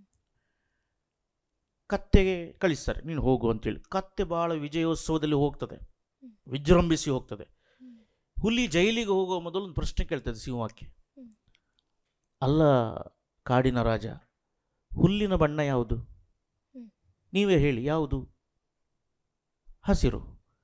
ಮತ್ತು ನಾನು ಕೂಡ ಹೇಳಿದ್ದು ಹಸಿರೇ ಅಲ್ವಾ? ಕತ್ತೆ ನೀಲಿ ಹೇಳಿತು, ಮತ್ತು ನೀವು ನನ್ನನ್ನು ಜೈಲಿಗೆ ಹಾಕ್ತೀರಿ? ನೋಡು ಮಾರೆ, ನಿನಗೆ ಜೈಲಿಗೆ ಹಾಕುವುದು ಬಣ್ಣ ಯಾವುದು ಅಂತ ಹೇಳಿ ಆರ್ಗ್ಯುಮೆಂಟ್ನಲ್ಲಿ ಅಲ್ಲ, ನೀನು ವಾದ ಮಂಡಿಸುವುದು ಯಾರ ಹತ್ರ? ಹುಲಿ ವಾದ ಮಂಡಿಸುವುದು ಯಾರ ಹತ್ರ? ಕತ್ತೆ ಹತ್ರ. ಕತ್ತೆ ಹತ್ರ ವಾದ ಮಾಡಿಸುವುದಲ್ಲ. ಓಕೆ, ಅದಕ್ಕೋಸ್ಕರ ನಿನಗೆ ಶಿಕ್ಷೆ. ಸೊ ನೀನು ಮುಂದೆ ಇರುವಂಥ ವ್ಯಕ್ತಿ ಹುಲಿ ಆಗಿರ್ಬೋದು, ಕತ್ತೆ ಆಗಿರ್ಬೋದು, ನೀನು ವಾದವನ್ನು ಮಂಡಿಸಬೇಕು. ಮತ್ತೆ ವಾದ ಮಂಡಿಸುವಾಗ ನೋಡಿಸ್ಬೇಕು, ಮುಂದಿನವನು ಕತ್ತೆಯ ಹುಲಿಯ. ಕತ್ತೆ ಆದರೆ ನಾನು ಎಷ್ಟು ಮಾಡಬೇಕು, ಹುಲಿ ಆದರೆ ನಾನು ಎಷ್ಟು ಮಾಡಬೇಕು ಅಂತ. ಆ ಎರಡೂ ಮಾಡುವಂಥ ಚಾಕುಚಕ್ಯತೆ ನಿನ್ನಲ್ಲಿ ಉಂಟು ಮನಸ್ವಿ. ಸೊ ಮುಂದಿನ ಹಂತಕ್ಕೆ ಭಾಳ ಇನ್ನೂ ತರೋವಾಗಿ ಬರಬೇಕು, ಯಾಕೆಂದರೆ ತುಂಬ ಎಕ್ಸ್ಪೆಕ್ಟೇಷನ್ ನಿಮ್ಮ ಮೇಲೆ ಇದೆ. ಎಸ್, ಇಬ್ಬರಿಗೂ ಒಳ್ಳೆಯದಾಗಲಿ. Thank you sir. Yes Manasvi, Prateeti, so ಈಗ ರಿಸಲ್ಟ್ ಟೈಮ್ ಏನಾಗುತ್ತೆ ಅಂತ ಕೇಳುವಂಥ ಸಮಯ. ಎಸ್ ಅಲ್ವಿನ್ ಸರ್, ಹೇಗೆ? ವಾದ ಪ್ರತಿವಾದ ಸಂವಾದ ಎಲ್ಲ ಬಿಡಿ, ನನ್ನದೇ ಸ್ವಲ್ಪ ಮಾತು ಜಾಸ್ತಿ ಆಯಿತು. ಯಾಕಂದರೆ ಇಬ್ಬರು ಒಂದೇ ರೀತಿಯಲ್ಲಿ ಇದ್ದಾರೆ. ಹೌದು. ಹಾಂ, ತಕ್ಕಡಿಯಲ್ಲಿ ಇದು ಮೇಲಿಲ್ಲ, ಅದು ಕೆಳಗಿಲ್ಲ. ಸೊ ಒಂದೇ ರೀತಿಯಲ್ಲಿದೆ. ಸೊ ಈ ರೌಂಡಿನ ಕೊನೆಯ ಸಂಚಿವರೆಗೆ ಸ್ವಲ್ಪ ಕಾದು ನೋಡುವ, ಸ್ವಲ್ಪ ತಾಳ್ಮೆ ಇರಲಿ. ಅಲ್ಲಿಯವರೆಗೆ ವಾದ ಸಂವಾದಗಳು ವಿವಾದಗಳು ಏನೂ ಆಗದೆ ಒಂದು ಸ್ವಲ್ಪ ನೆಮ್ಮದಿ ಇರಲಿ ಅಂತೇಳಿ ನನ್ನೊಂದು ಆಶಯ. Yes, thank you sir. Yes, Manasvi, Prateeti ಎಲ್ಲರೂ ಕೂಡ ಈ ಸಂಚಿಕೆಯ ಇಲ್ಲಿಯವರೆಗೆ ಬಂದಂಥದ್ರಲ್ಲಿ ಎಲ್ಲರೂ ಕೂಡ ಕಾಯ್ತಾ ಇದ್ದಾರೆ. ಸೊ ಎಲ್ಲರೂ ಕೂಡ ವೇಟಿಂಗ್ ಅಲ್ಲಿ ಇದ್ದಾರೆ. ಸೊ ಈ ಸಂಚಿಕೆಯ ಕೊನೆಯಲ್ಲಿ ಗೊತ್ತಾಗ್ತದೆ ಏನು ಅಂತ. ಸೊ ಅಲ್ಲಿಯವರೆಗೆ ಇಬ್ಬರಿಗೂ ಕೂಡ all the best. Thank you. ವೀಕ್ಷಕರೇ, ಈ ಸಂಚಿಕೆ ಮುಂದುವರಿಯುತ್ತದೆ ಒಂದು ಸಣ್ಣ ವಿರಾಮದ ನಂತರ.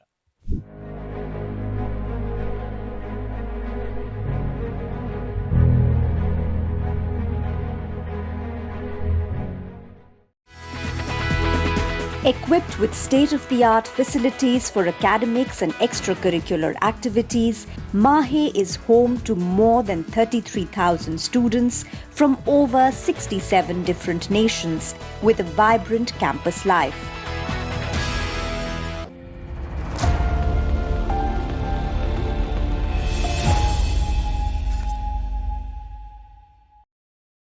ಭೀಮಾ ಆಗಸ್ಟ್ 10ರಿಂದ 30ರವರೆಗೆ ವರಮಹಾಲಕ್ಷ್ಮಿ ಹಬ್ಬವನ್ನು ಆಚರಿಸಿಕೊಳ್ಳುತ್ತಿದ್ದು, ಹಬ್ಬದ ಸಂಭ್ರಮದಷ್ಟೇ ಪ್ರಕಾಶಮಾನವಾಗಿ ಹೊಳೆಯುವ ವಿಶೇಷ ಕೊಡುಗೆಗಳನ್ನು ಗ್ರಾಹಕರಿಗಾಗಿ ನೀಡುತ್ತಿದೆ. ಚಿನ್ನದ ಮೇಲೆ ಪ್ರತಿ ಗ್ರಾಮ್ಗೆ 1,000 ರೂಪಾಯಿವರೆಗೆ ರಿಯಾಯಿತಿ, ವಜ್ರಾಭರಣಗಳ ಮೇಲೆ ಪ್ರತಿ ಗ್ರಾಮ್ಗೆ 1,000 ರೂಪಾಯಿ ಫ್ಲಾಟ್ ರಿಯಾಯಿತಿ ಹಾಗೂ ಪ್ರತಿ 50 ಗ್ರಾಂ ಬೆಳ್ಳಿಯ ಖರೀದಿಗೆ 1,000 ರೂಪಾಯಿ ರಿಯಾಯಿತಿ ಪಡೆಯಿರಿ. ಹಳೆಯ ಚಿನ್ನದ ವಿನಿಮಯದ ಮೇಲೆ ಪ್ರತಿ ಗ್ರಾಮ್ಗೆ ಹೆಚ್ಚುವರಿ 150 ರೂಪಾಯಿ ಪಡೆಯಿರಿ.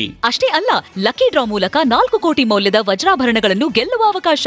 ಕೊಡುಗೆಗಳು ಎಲ್ಲಾ ಭೀಮಾ ಮಳಿಗೆಗಳಲ್ಲಿ ಲಭ್ಯ. ಷರತ್ತುಗಳು ಅನ್ವಯ.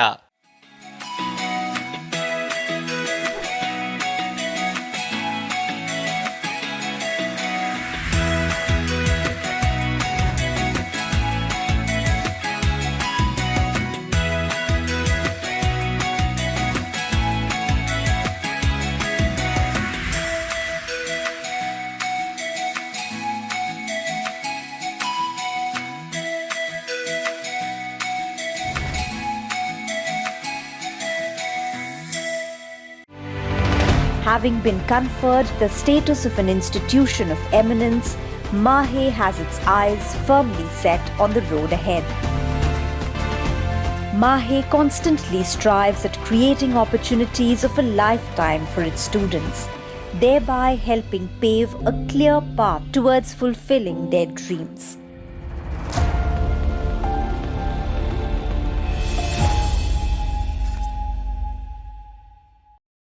Welcome to Lombard Memorial Group of Institutions, Udupi, a trusted name in healthcare education. Our colleges, Lombard Memorial College of Paramedical and Allied Health Sciences, offering BSc Medical Laboratory Technology, Diploma Medical Laboratory Technology, Diploma Operation Theater and Anesthesia Technology, Diploma Medical Imaging Technology. For admission details, contact 8867782987, 9902243642. Your future in healthcare starts here. Think engineering, think MITK. Build your future with an industry-oriented curriculum, experienced faculty, modern campus, advanced technology labs, centers of excellence, research centers, and excellent placement support. Admissions open for Bachelor of Engineering. Courses offered. Your engineering journey begins here. Apply now at Moodnakatte Institute of Technology, Kundapura. Think engineering, think MITK.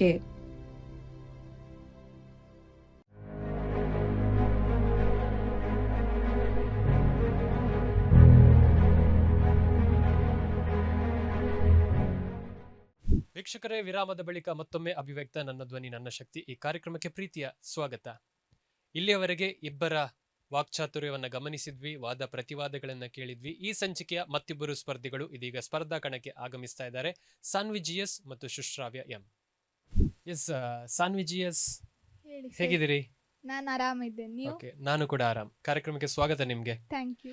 ವೀಕ್ಷಕರೇ, ಮತ್ತೊಬ್ರು ಸ್ಪರ್ಧಿ ಸುಶ್ರಾವ್ಯ ಅವರು ನಮ್ಮ ಜೊತೆ ಇದ್ದಾರೆ. ಸುಶ್ರಾವ್ಯ, ಹೇಗಿದ್ದೀರಿ? Okay, ಕಾರ್ಯಕ್ರಮಕ್ಕೆ ನಿಮ್ಗೂ ಕೂಡ ಸ್ವಾಗತ. ಓಕೆ, ಇಲ್ಲಿಯವರೆಗೆ ನಾವು ಬೇರೆ ಬೇರೆ ಹಂತಗಳನ್ನು ನೋಡ್ತಾ ಬಂದ್ವಿ. ಸೊ ಇವತ್ತು ಡಿಬೇಟ್ನ ಹಂತ. ಸೊ ಇವತ್ತು ಯಾವ ವಿಷಯ ಸಿಕ್ಕಿದೆ ನಿಮ್ಗೆ? ಹೈಸ್ಕೂಲ್ ವರೆಗೆ ಆನ್ಲೈನ್ ತರಗತಿಗಳ ಪರವಾಗಿ ನಾನು ಮಾತಾಡ್ಲಿಕ್ಕಿದ್ದೇನೆ. ಓಕೆ, ನೀವು ಪರವಾಗಿ ಮಾತನಾಡಿದ್ರೆ ಸುಶ್ರಾವ್ಯ ಅವರು ವಿರೋಧ ಮಾತಾಡಬೇಕು. ಓಕೆ, ರೆಡಿ ಇದ್ದೀರಿ ಇಬ್ರು ಕೂಡ? ಓಕೆ ವೀಕ್ಷಕರೇ, ಹಾಗಾದ್ರೆ ಇಬ್ಬರ ವಾದ ಪ್ರತಿವಾದಗಳನ್ನ ಕೇಳೋಣ. ಯಾವ ರೀತಿಯಲ್ಲಿ ಅವರ ಮಾತನ್ನ ಮುಂದುವರಿಸ್ತಾರೆ ಅನ್ನೋದನ್ನ ನೋಡೋಣ, ಬನ್ನಿ.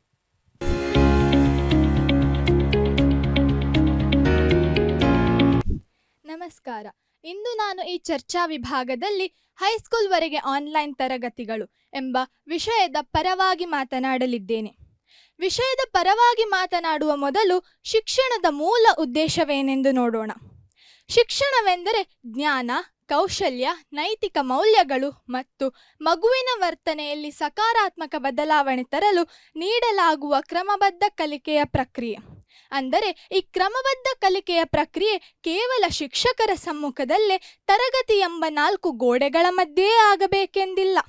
ತನ್ನ ಕಲಿಕಾ ವಿಧಾನಗಳನ್ನು ಹಾಗೂ ಉದ್ದೇಶ ಮತ್ತು ಧ್ಯೇಯಗಳನ್ನು ಪೂರೈಸಿಕೊಳ್ಳಲು ಒಬ್ಬ ವಿದ್ಯಾರ್ಥಿಗೆ ಸಮಗ್ರ ಮತ್ತು ಸರ್ವಾಂಗೀಣ ಶಿಕ್ಷಣದ ಅಗತ್ಯವಿರುತ್ತದೆ. ಅಂತಹ ಶಿಕ್ಷಣವನ್ನು ಪಡೆಯಲು ಆನ್ಲೈನ್ ತರಗತಿಗಳು ಉತ್ತಮ ಮಾಧ್ಯಮವೆಂದು ನನಗನಿಸುತ್ತದೆ. ಮೊಬೈಲ್, ಇಂಟರ್ನೆಟ್ ಅಥವಾ ಯಾವುದೇ ಲಭ್ಯವಿರುವ ಡಿಜಿಟಲ್ ಸಾಧನಗಳ ಮೂಲಕ ವಿದ್ಯಾರ್ಥಿಗಳಿಗೆ ನೀಡಲಾಗುವ ಶಿಕ್ಷಣವನ್ನು ಆನ್ಲೈನ್ ಶಿಕ್ಷಣ ಎಂದು ಕರೆಯುತ್ತಾರೆ. ಈ ಆನ್ಲೈನ್ ಶಿಕ್ಷಣ ನಮಗೆ ದಿಢೀರನೆ ಬಂದದ್ದಲ್ಲ. ಇದು ದಶಕಗಳ ತಾಂತ್ರಿಕ ಬೆಳವಣಿಗೆಯ ಫಲವಾಗಿದೆ. ಭಾರತದಲ್ಲಿ ಆನ್ಲೈನ್ ಶಿಕ್ಷಣದ ಪ್ರಯೋಗವು 1990ರ ದಶಕದಲ್ಲಿ ದೂರ ಶಿಕ್ಷಣ ರೂಪದಲ್ಲಿ ಆರಂಭವಾಗಿ 2000ದ ನಂತರ ಇಂಟರ್ನೆಟ್ ಮೂಲಕ ಅಭಿವೃದ್ಧಿ ಹೊಂದಿ 2020ರ ಕೊರೋನಾ ಸಂದರ್ಭದಲ್ಲಿ ವ್ಯಾಪಕವಾಗಿ ಪ್ರಚಲಿತಕ್ಕೆ ಬಂದು ಅಂದಿನ ಪರಿಸ್ಥಿತಿಯಿಂದ ಪತನದ ಸಂದರ್ಭದಲ್ಲಿ ಆನ್ಲೈನ್ ತರಗತಿಗಳು ಶಿಕ್ಷಣವನ್ನು ಮತ್ತೆ ಉತ್ಕರ್ಷಗೊಳಿಸಿದವು. ಹೈಸ್ಕೂಲ್ವರೆಗೆ ಆನ್ಲೈನ್ ತರಗತಿಗಳ ಪರವಾಗಿ ನಾನು ಮಾತನಾಡುತ್ತಿರುವುದು ಈ ಕೆಳಗಿನ ಕಾರಣಗಳಿಂದಾಗಿ. 1. ಸಮಾಜದಲ್ಲಿ ಮಾರಣಾಂತಿಕ ಕಾಯಿಲೆಗಳಿಂದಾಗಿ ಅಥವಾ ಯುದ್ಧಗಳಿಂದಾಗಿ ಶಿಕ್ಷಣ ವ್ಯವಸ್ಥೆಯಲ್ಲಿ ವ್ಯತ್ಯಯಗಳುಂಟಾದಾಗ ಶಿಕ್ಷಕರನ್ನು ಮತ್ತು ವಿದ್ಯಾರ್ಥಿಗಳನ್ನು ಮತ್ತೆ ಶಿಕ್ಷಣ ವ್ಯವಸ್ಥೆಯಲ್ಲಿ ಬೆಸೆದಿದ್ದು ಈ ಆನ್ಲೈನ್ ತರಗತಿಗಳೆಂದು ಈಗಾಗಲೇ ಸಾಬೀತಾಗಿದೆ.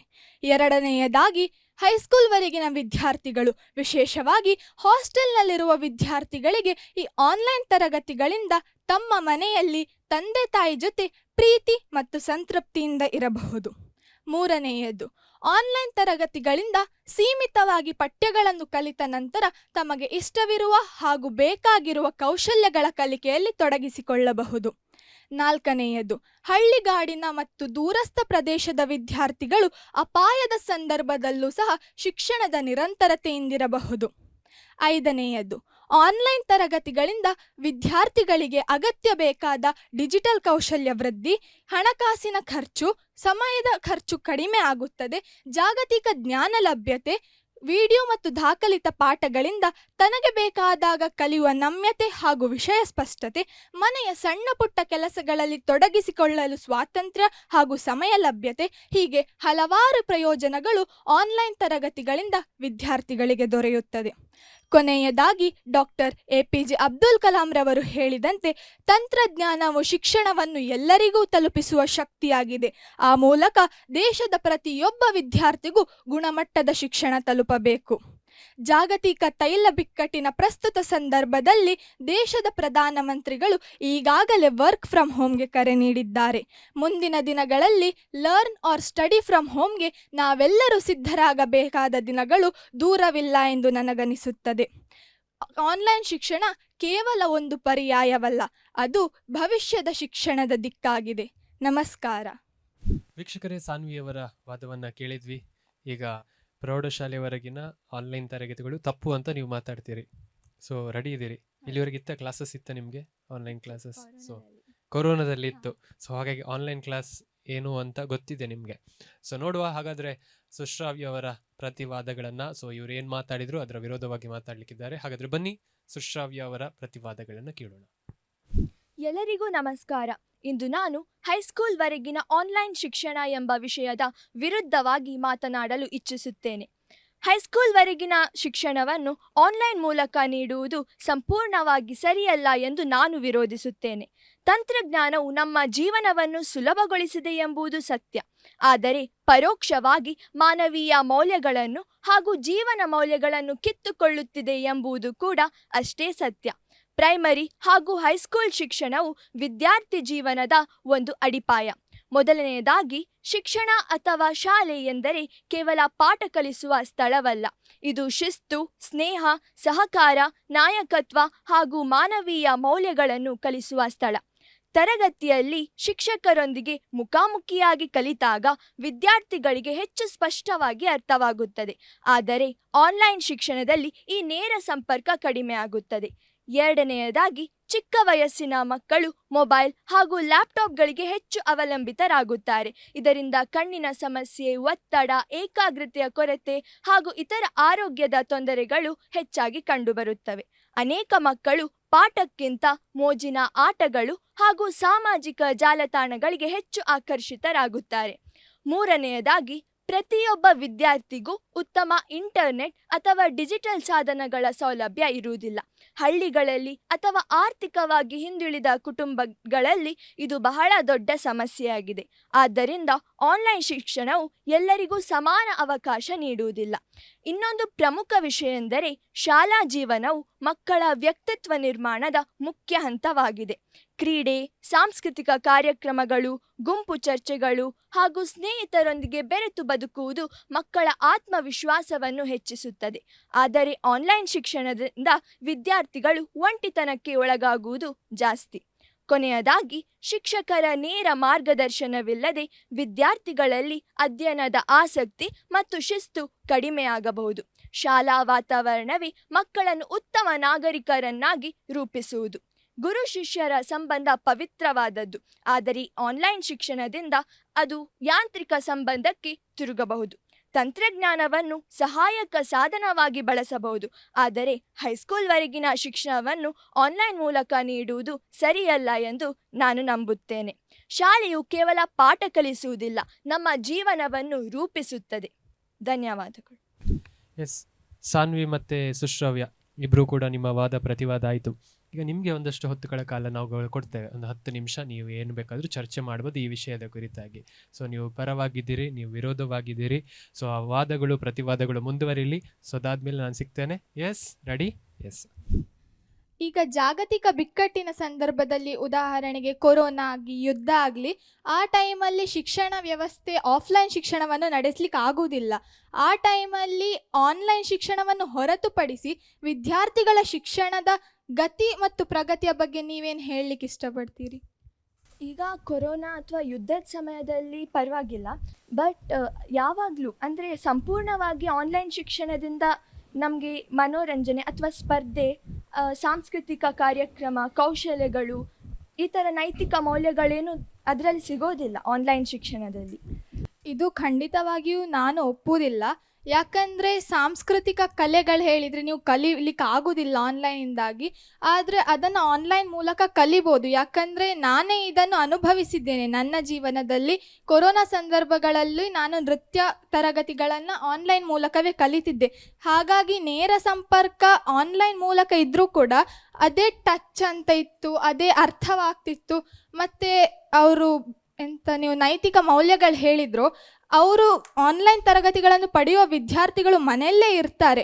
ಆದ್ದರಿಂದ ತಂದೆ ತಾಯಿಗಳಿಂದ ಅವರು ಅದನ್ನು ಕಲಿಬೋದು. ಮತ್ತು ಆನ್ಲೈನ್ ತರಗತಿಗಳಲ್ಲಿ ಅವರ ಸಮಯ ತುಂಬ ಉಳಿತದೆ. ಯಾಕಂದರೆ ಆಫ್ಲೈನ್ ತರಗತಿಗಳಲ್ಲಿ ಯಾವ ಪಾಠವನ್ನೆಲ್ಲ 1 ಗಂಟೆಯಲ್ಲಿ ಕಲಿಸ್ಲಿಕ್ಕೆ ಆಗ್ತದ, ಆನ್ಲೈನ್ ತರಗತಿಗಳಲ್ಲಿ ಕಡಿಮೆ ಸಮಯದಲ್ಲಿ ಕಲಿಸ್ಬೋದು. ಹಾಗಾಗಿ ಅವರ ಸಮಯ ಉಳಿತದೆ, ಸಮಾಜದಲ್ಲಿ ಅವ್ರು ಬೆರಿಬೋದು. ಸೊ ಅವರ ಇದರಿಂದ ಸಮಾಜದಲ್ಲಿ ಹೇಗೆ ಬರೀಲಿಕ್ಕಾಗುತ್ತೆ? ಈಗ ಮನೆಯಲ್ಲೇ ಕೂತಿದ್ರೆ ಅದರಿಂದ ಸಮಾಜದಲ್ಲಿ ಹೇಗೆ ಬರೀತಾರೆ? ಅವ್ರು ಮನೆಯಲ್ಲೇ ಕುತ್ಕೊಂಡಿರುವುದಿಲ್ಲ ಅಲ್ಲ. ಯಾಕಂದರೆ ಆನ್ಲೈನ್ ತರಗತಿಗಳನ್ನು ಪಡೆದ ನಂತರ ಅವರಿಗೆ ತುಂಬ ಸಮಯ ಇರ್ತದೆ. ಆದರೆ ಆಫ್ಲೈನ್ ತರಗತಿಗಳಿಗೆ ಹೋಗುವ ವಿದ್ಯಾರ್ಥಿಗಳು ಬೆಳಿಗ್ಗೆ ಹೋದರೆ ಸಂಜೆ ಮನೆಗೆ ಬರ್ತಾರೆ. ಆದರೆ ಸಮಯಕ್ಕಿಂತ ನಮಗೆ ಎಷ್ಟು ಅರ್ಥ ಆಗ್ತದೆ ಅಂದರೆ, ನಮ್ಗೆ ಏನಾದರೂ ಅರ್ಥ ಆಗಲಿಲ್ಲ ಅಂದರೆ ಅಲ್ಲೇ ನಮ್ಮ ಟೀಚರ್ಸ್ ಹತ್ರ ಕೇಳ್ಬೋದು. ಆದರೆ ಆನ್ಲೈನ್ ಶಿಕ್ಷಣದಲ್ಲಿ ಹಾಗೆ ಆಗುವುದಿಲ್ಲ. ಆನ್ಲೈನ್ ಶಿಕ್ಷಣದಲ್ಲಿ ಕೂಡ ಆಗ್ತದೆ, ಯಾಕಂದರೆ ಲೈವ್ ಕ್ಲಾಸಸ್ ಇರ್ತದೆ. ನೀವು ನಿಮ್ಮ ಟೀಚರ್ಸ್ ಹತ್ರ ಡೌಟ್ ಕೇಳ್ಬೋದು.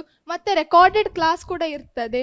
ಮತ್ತು ಅಲ್ಲಿ ಕಲಿಸುವ ವಿಧಾನ ಬೇರೆ ಆಗಿರ್ತದೆ. ಕೇಸ್ ಸ್ಟಡೀಸ್, ವಿಡಿಯೋಗಳ ಮೂಲಕ ಎಲ್ಲ ಕಲಿಸ್ತಾರೆ. ಆದರೆ ಎಲ್ರಿಗೂ ಇಂಟರ್ನೆಟ್ ಸೌಲಭ್ಯ ಇರಲ್ಲ. ಕೆಲವರಿಗೆ ಈ ಮೊಬೈಲ್, ಲ್ಯಾಪ್ಟಾಪ್ಗಳ ಸೌಲಭ್ಯ ಇರುವುದಿಲ್ಲ. ಆದ್ದರಿಂದ ಅವರಿಗೆ ಹೇಗೆ ಕಲೀಲಿಕ್ಕಾಗ್ತದೆ? ಇದು ನಿಜವಾಗಿಯೂ ಸಮಸ್ಯೆ ಅಲ್ಲ. ಯಾಕಂದರೆ ಈಗ ಭಾರತದಲ್ಲಿ 84% ಕುಟುಂಬಗಳ ಮನೆಯಲ್ಲಿ ಅಂತರ್ಜಾಲ ಜೋಡಣೆ ಇದೆ. 84% ಮನೆಗಳಲ್ಲಿ ಸ್ಮಾರ್ಟ್ಫೋನ್ಗಳಿವೆ. ಇದು ಭಾರತದ ಅಂಕಿಅಂಶಗಳ ಸಚಿವಾಲಯವೇ ಹೇಳಿದೆ. ಮತ್ತು ಇಂಟರ್ನೆಟ್ ಸಮಸ್ಯೆಯ ಬಗ್ಗೆ ನೀವು ಹೇಳಿದರೆ ರೆಕಾರ್ಡೆಡ್ ಕ್ಲಾಸ್ಗಳು ಸಿಗ್ತದೆ. ಸೊ ಇದ್ರ ಮೊಬೈಲ್ ಡಿಜಿಟಲ್ ಸಾಧನಗಳಿರೋದಿಲ್ಲ. ನೀವು ಹೇಳಿದ್ರಿ 84%. ಹಾಗಾದರೆ ಬೇರೆ ಅವರು? ಈಗ ನಮ್ಮ ದೇಶದ ಪ್ರಧಾನಮಂತ್ರಿಗಳು ನರೇಂದ್ರ ಮೋದಿ ಅವರು ಹೇಳಿದಂತೆ ಡಿಜಿಟಲ್ ಇಂಡಿಯಾ ಮಿಷನಲ್ಲಿ ವರ್ಕ್ ಆಗ್ತುಂಟು. ಹಾಗಾಗಿ ರೂರಲ್ ಇಂಡಿಯಾದ ರೂರಲ್ ಪ್ಲೇಸಸ್ಸಲ್ಲಿ ಕೂಡ ಅವರನ್ನು ಅಂತರ್ಜಾಲಕ್ಕೆ ಜೋಡಣೆ ಆಗ್ತಿದೆ. ಮತ್ತು ಈ ಸೆನ್ಸಸ್ ಎಂಥ ಪರ್ಸೆಂಟೇಜ್ ಉಂಟು, ಇದು ತುಂಬ ಹಳೆಯದು, ಅಂದರೆ 2011 ನಡೆದದ್ದು. ಸೊ ಈಗ ಅದು ಜಾಸ್ತಿ ಆಗಿದೆ ಅಂತ ಹೇಳಿ ನಾನು ಒಪ್ಕೊಳ್ತೇನೆ. ಮತ್ತು ಗೌರ್ಮೆಂಟ್ ಕೂಡ ಈಗ ಗೌರ್ಮೆಂಟ್ ಸ್ಕೂಲ್ ಮಕ್ಕಳಿಗೆ ಲ್ಯಾಪ್ಟಾಪ್ಗಳನ್ನು ಉಚಿತವಾಗಿ ನೀಡ್ತಿದ್ದಾರೆ. ಆದರೂ ಸಹ ಎಲ್ರಿಗೂ ಇದರ ಸೌಲಭ್ಯ ಸಿಗೋದಿಲ್ಲ. ಅದರಿಂದ ಅವ್ರು ಹೇಗೆ ಕಲಿತಾರೆ? ಈಗ ಸಮಾಜ ಜ್ಞಾನ ದೊರಕೋದಿಲ್ಲ. ಸಮಾಜದಲ್ಲಿ ಬೆರೆತಾಗ ಮಾತ್ರ ಸಮಾಜ ಜ್ಞಾನ ಕೂಡ ಜಾಸ್ತಿ ಆಗುತ್ತೆ. ಆನ್ಲೈನ್ ಶಿಕ್ಷಣದಿಂದ ಸಮಾಜ ಜ್ಞಾನ ಬೆಳೆಯೋದಿಲ್ಲ. ಆನ್ಲೈನ್ ಶಿಕ್ಷಣದಿಂದ ಸಮಾಜ ಜ್ಞಾನ ಬೆಳೆಯುತ್ತದೆ, ಯಾಕಂದರೆ ಅವರಿಗೆ ಅಲ್ಲಿ ಸಮಯ ಜಾಸ್ತಿ ಸಿಗ್ತದೆ. ಅವರು ತುಂಬ ಸಾಂಸ್ಕೃತಿಕ ಪ್ರೋಗ್ರಾಮ್ಗಳಿಗೆಲ್ಲ ಅಟೆಂಡ್ ಆಗ್ತಾರೆ. ಸಮಾಜದಲ್ಲಿ ಬೆರೆಯುವುದು ಆನ್ಲೈನ್ ಕ್ಲಾಸಿನ ಮಕ್ಕಳು ಜಾಸ್ತಿ ಅಂತ. ಆದರೂ ಸ್ನೇಹಿತರೊಂದಿಗೆ ಬೆರೆತು ಕೆಲಸ ಮಾಡುವುದು ಇದೆಲ್ಲ ಇರೋದಿಲ್ಲ ಅಲ್ಲ. ಒಂಟಿತನಕ್ಕೆ ಹೋಗ್ತಾರೆ ಮಕ್ಕಳೆಲ್ಲ. ಒಂಟಿತನಕ್ಕೆ ಹೋಗೋದಿಲ್ಲ ಅಂತ ನಾನು ಹೇಳೋದು. ಯಾಕಂದರೆ ಅವರು ತುಂಬ ಸಮಯ ಸಿಗ್ತದೆ, ಅವರು ತುಂಬ ಜನರೊಟ್ಟಿಗೆ ಬೆರಿಬೋದು. ಅದಲ್ಲದೆ ಮನೆಯಲ್ಲಿರ್ತಾರೆ, ಅವರ ತಂದೆ ತಾಯಿ ಜೊತೆಗೆ. ತಂದೆ ತಾಯಿರ್ಕಿಂತ ಅವರ ವಯಸ್ಸಿನ ಮಕ್ಕಳೊಟ್ಟಿಗೆ ಬೆರೆತರೆ ಅವರಿಗೆ ಜಾಸ್ತಿ ಆತ್ಮವಿಶ್ವಾಸ ಹೆಚ್ಚಾಗ್ತದೆ. ಅವರೊಟ್ಟಿಗೆ ಮಾತಾಡಿದರೆ ಅವರಿಗೆ ಒಂದು ವಿಶ್ವಾಸ ದೊರಕ್ತದೆ. ಆದರೆ ತಂದೆ ತಾಯಿಯರೊಟ್ಟಿಗೆ ಮಾತಾಡಿದರೆ ಹೌದು, ಆದರೆ ಅವರ ವಯಸ್ಸಿನ ಮಕ್ಕಳನ್ನು ಅವರ ಸುತ್ತಮುತ್ತಲಿನ ಮನೆಗಳಲ್ಲಿ ಸಹ ಕಾಣ್ಬೋದು. ಹಾಗೆ ಅವರಿಗೆ ಆ ಮಕ್ಕಳೊಂದಿಗೆ ಬೆರಲಿಕ್ಕೆ ಸಹ ಅವಕಾಶ ಸಿಗ್ತದಲ್ಲ. ಆದರೆ ಶಾಲೆಯಲ್ಲಿ ಇಡೀ ದಿನ ಅವರು ಅವರೊಟ್ಟಿಗೆ ಇರ್ತಾರೆ, ಆಟ ಆಡ್ತಾರೆ, ಪಾಠ ಕಲಿತಾರೆ. ಅವರವರೇ ಮಾತಾಡಿಕೊಂಡು ಯಾವುದೇ ಡೌಟ್ಸ್ ಇದ್ದರೆ ಅವರು ಕ್ಲಿಯರ್ ಮಾಡಿಕೊಂಡು, ಇವೆಲ್ಲ ಮನೆಯಲ್ಲಿ ಕಲಿತ್ರೆ ಆಗೋದಿಲ್ಲ. ಡೌಟ್ಸ್ ಕ್ಲಿಯರ್ ಮಾಡಲಿಕ್ಕೆ ಅವರು ಆನ್ಲೈನ್ ತರಗತಿಗಳಲ್ಲಿ ತಮ್ಮ ಶಿಕ್ಷಕರೊಂದಿಗೆ ನೇರವಾಗಿ ಕೇಳ್ಬೋದು. ಮತ್ತು ನೀವು ಟೀಮ್ ವರ್ಕ್ ಬಗ್ಗೆ ಎಲ್ಲ ಹೇಳಿದ್ರಿ, ಅದು ಟೀಮ್ ವರ್ಕ್ ಅದು ಅವ್ರು ಮಾಡ್ಕೊಳ್ಬೋದು ಅಂತೇಳಿ ನಾನು ಹೇಳ್ತೇನೆ. ಆದರೂ ಸಹ ಟೀಮ್ ವರ್ಕ್ ಅಂದರೆ ಈಗ ಎಲ್ಲ ಮಕ್ಕಳು ಅವರೊಟ್ಟಿಗೆ ಇದ್ದರೆ, ಬಟ್ ಆನ್ಲೈನ್ ಶಿಕ್ಷಣದಲ್ಲಿ ಟೀಚರ್ಸಿಗೂ ಕೂಡ ಪ್ರತಿಯೊಬ್ಬ ಈಗ ಟೀಮ್ ವರ್ಕ್ ಅಂತ ಹೇಳುವಾಗ ಅವರಲ್ಲಿ ನಿಂತರು ಅಲ್ವಾ? ಹೌದು.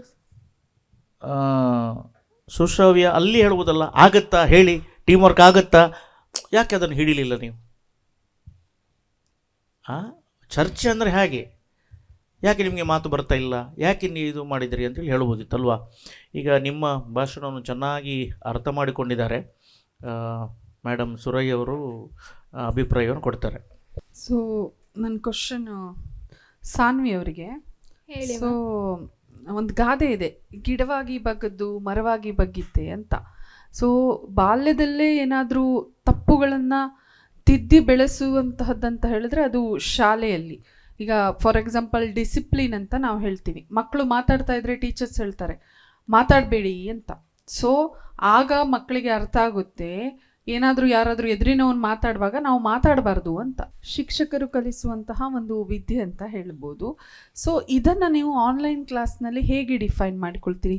ಕೆಲವು ಸತಿ ನಾನು ನೋಡಿದಾಗೆ ಮಕ್ಕಳು ಸ್ಕ್ರೀನ್ ಆಫ್ ಮಾಡ್ಕೊಂಡಿರ್ತಾರೆ, ಮ್ಯೂಟ್ ಮಾಡ್ಕೊಂಡಿರ್ತಾರೆ, ಈ ಕಡೆ ಇನ್ನೇನೋ ಆಗುತ್ತೆ. ಸೊ ಪೇರೆಂಟ್ಸ್ ಇರ್ತಾರಲ್ವಾ ಅನ್ನೋದು ಮಾತು ಸುಳ್ಳು. ಯಾಕಂದರೆ ಈಗ ಗಂಡ ಹೆಂಡತಿ ಇಬ್ಬರು ಜಾಬ್ ಮಾಡುವಂಥ ಮನೆಯವರು, ಅವರಿಗೆ ಮಕ್ಕಳನ್ನು ಕಾಯ್ಕೊಳ್ಳಿಕ್ಕಾಗಲ್ಲ. ಅವ್ರು ಯಾವುದೋ ಒಂದು ರೂಮಲ್ಲಿ ಲಾಕ್ ಮಾಡಿಕೊಂಡು ಡಿಸ್ಟರ್ಬ್ ಆಗಬಾರ್ದು ಅಂತ ಪಾಪ ಇಂಟರ್ನೆಟ್ ಎಲ್ಲ ಹಾಕಿಬಿಟ್ಟು ಕೊಟ್ಟಿರ್ತಾರೆ, ಮೊಬೈಲ ಲ್ಯಾಪ್ಟಾಪ್. ಸೊ ಇದನ್ನು ಹೇಗೆ ಡಿಫೈನ್ ಮಾಡ್ತೀರಿ? ಗುರುಗಳಿಗೇನು ಕಾಣಿಸಲ್ಲ, ಮೇಡಮ್ ಸ್ಕ್ರೀನ್ ಪ್ರಾಬ್ಲಮ್ ಆಗಿದೆ, ನೆಟ್ವರ್ಕ್ ಇಲ್ಲ ಕರೆಕ್ಟಾಗಿ, ಈ ಥರ ಸಾವಿರಾರು ಸುಳ್ಳುಗಳು ಮಕ್ಕಳೇ ಟೀಚರ್ಸ್ಗೆ ಹೇಳ್ತಾರೆ. ಸೊ ಇದನ್ನು ಹೇಗೆ ಡಿಫೈನ್ ಮಾಡ್ತೀರಿ ನೀವು? ನೀವು ಹೇಳಿದ್ರಿ ವಿದ್ಯಾರ್ಥಿಗಳನ್ನು ರೂಮ್ನಲ್ಲಿ ಲಾಕ್ ಮಾಡಲಿಕ್ಕೆ, ಅಂದರೆ ಪೇರೆಂಟ್ಸ್ ಅಷ್ಟು ಪೋಷಕರು ನೋಡ್ಕೊಳ್ಳೋದಿಲ್ಲ ಅಂತೇಳಿ. ಕೊರೋನಾ ಸಂದರ್ಭದಲ್ಲಿ ಇದೇ ಸಮಸ್ಯೆ ಕರ್ನಾಟಕ ಸರ್ಕಾರಕ್ಕೆ ಉದ್ಭವವಾದಾಗ ಅವ್ರು ಹೇಳಿದ್ರು ಅದು ಪೇರೆಂಟ್ಸ್ ಇದ್ದಾಗಲೇ ಆನ್ಲೈನ್ ಕ್ಲಾಸನ್ನು ನಡೆಸಬೇಕಂತ ಹೇಳಿ. ಪೇರೆಂಟ್ಸ್ ಅದನ್ನು ಗಮನ ಹರಿಸಬೇಕಂತ ಹೇಳಿ ನನ್ನ ಅಭಿಪ್ರಾಯ.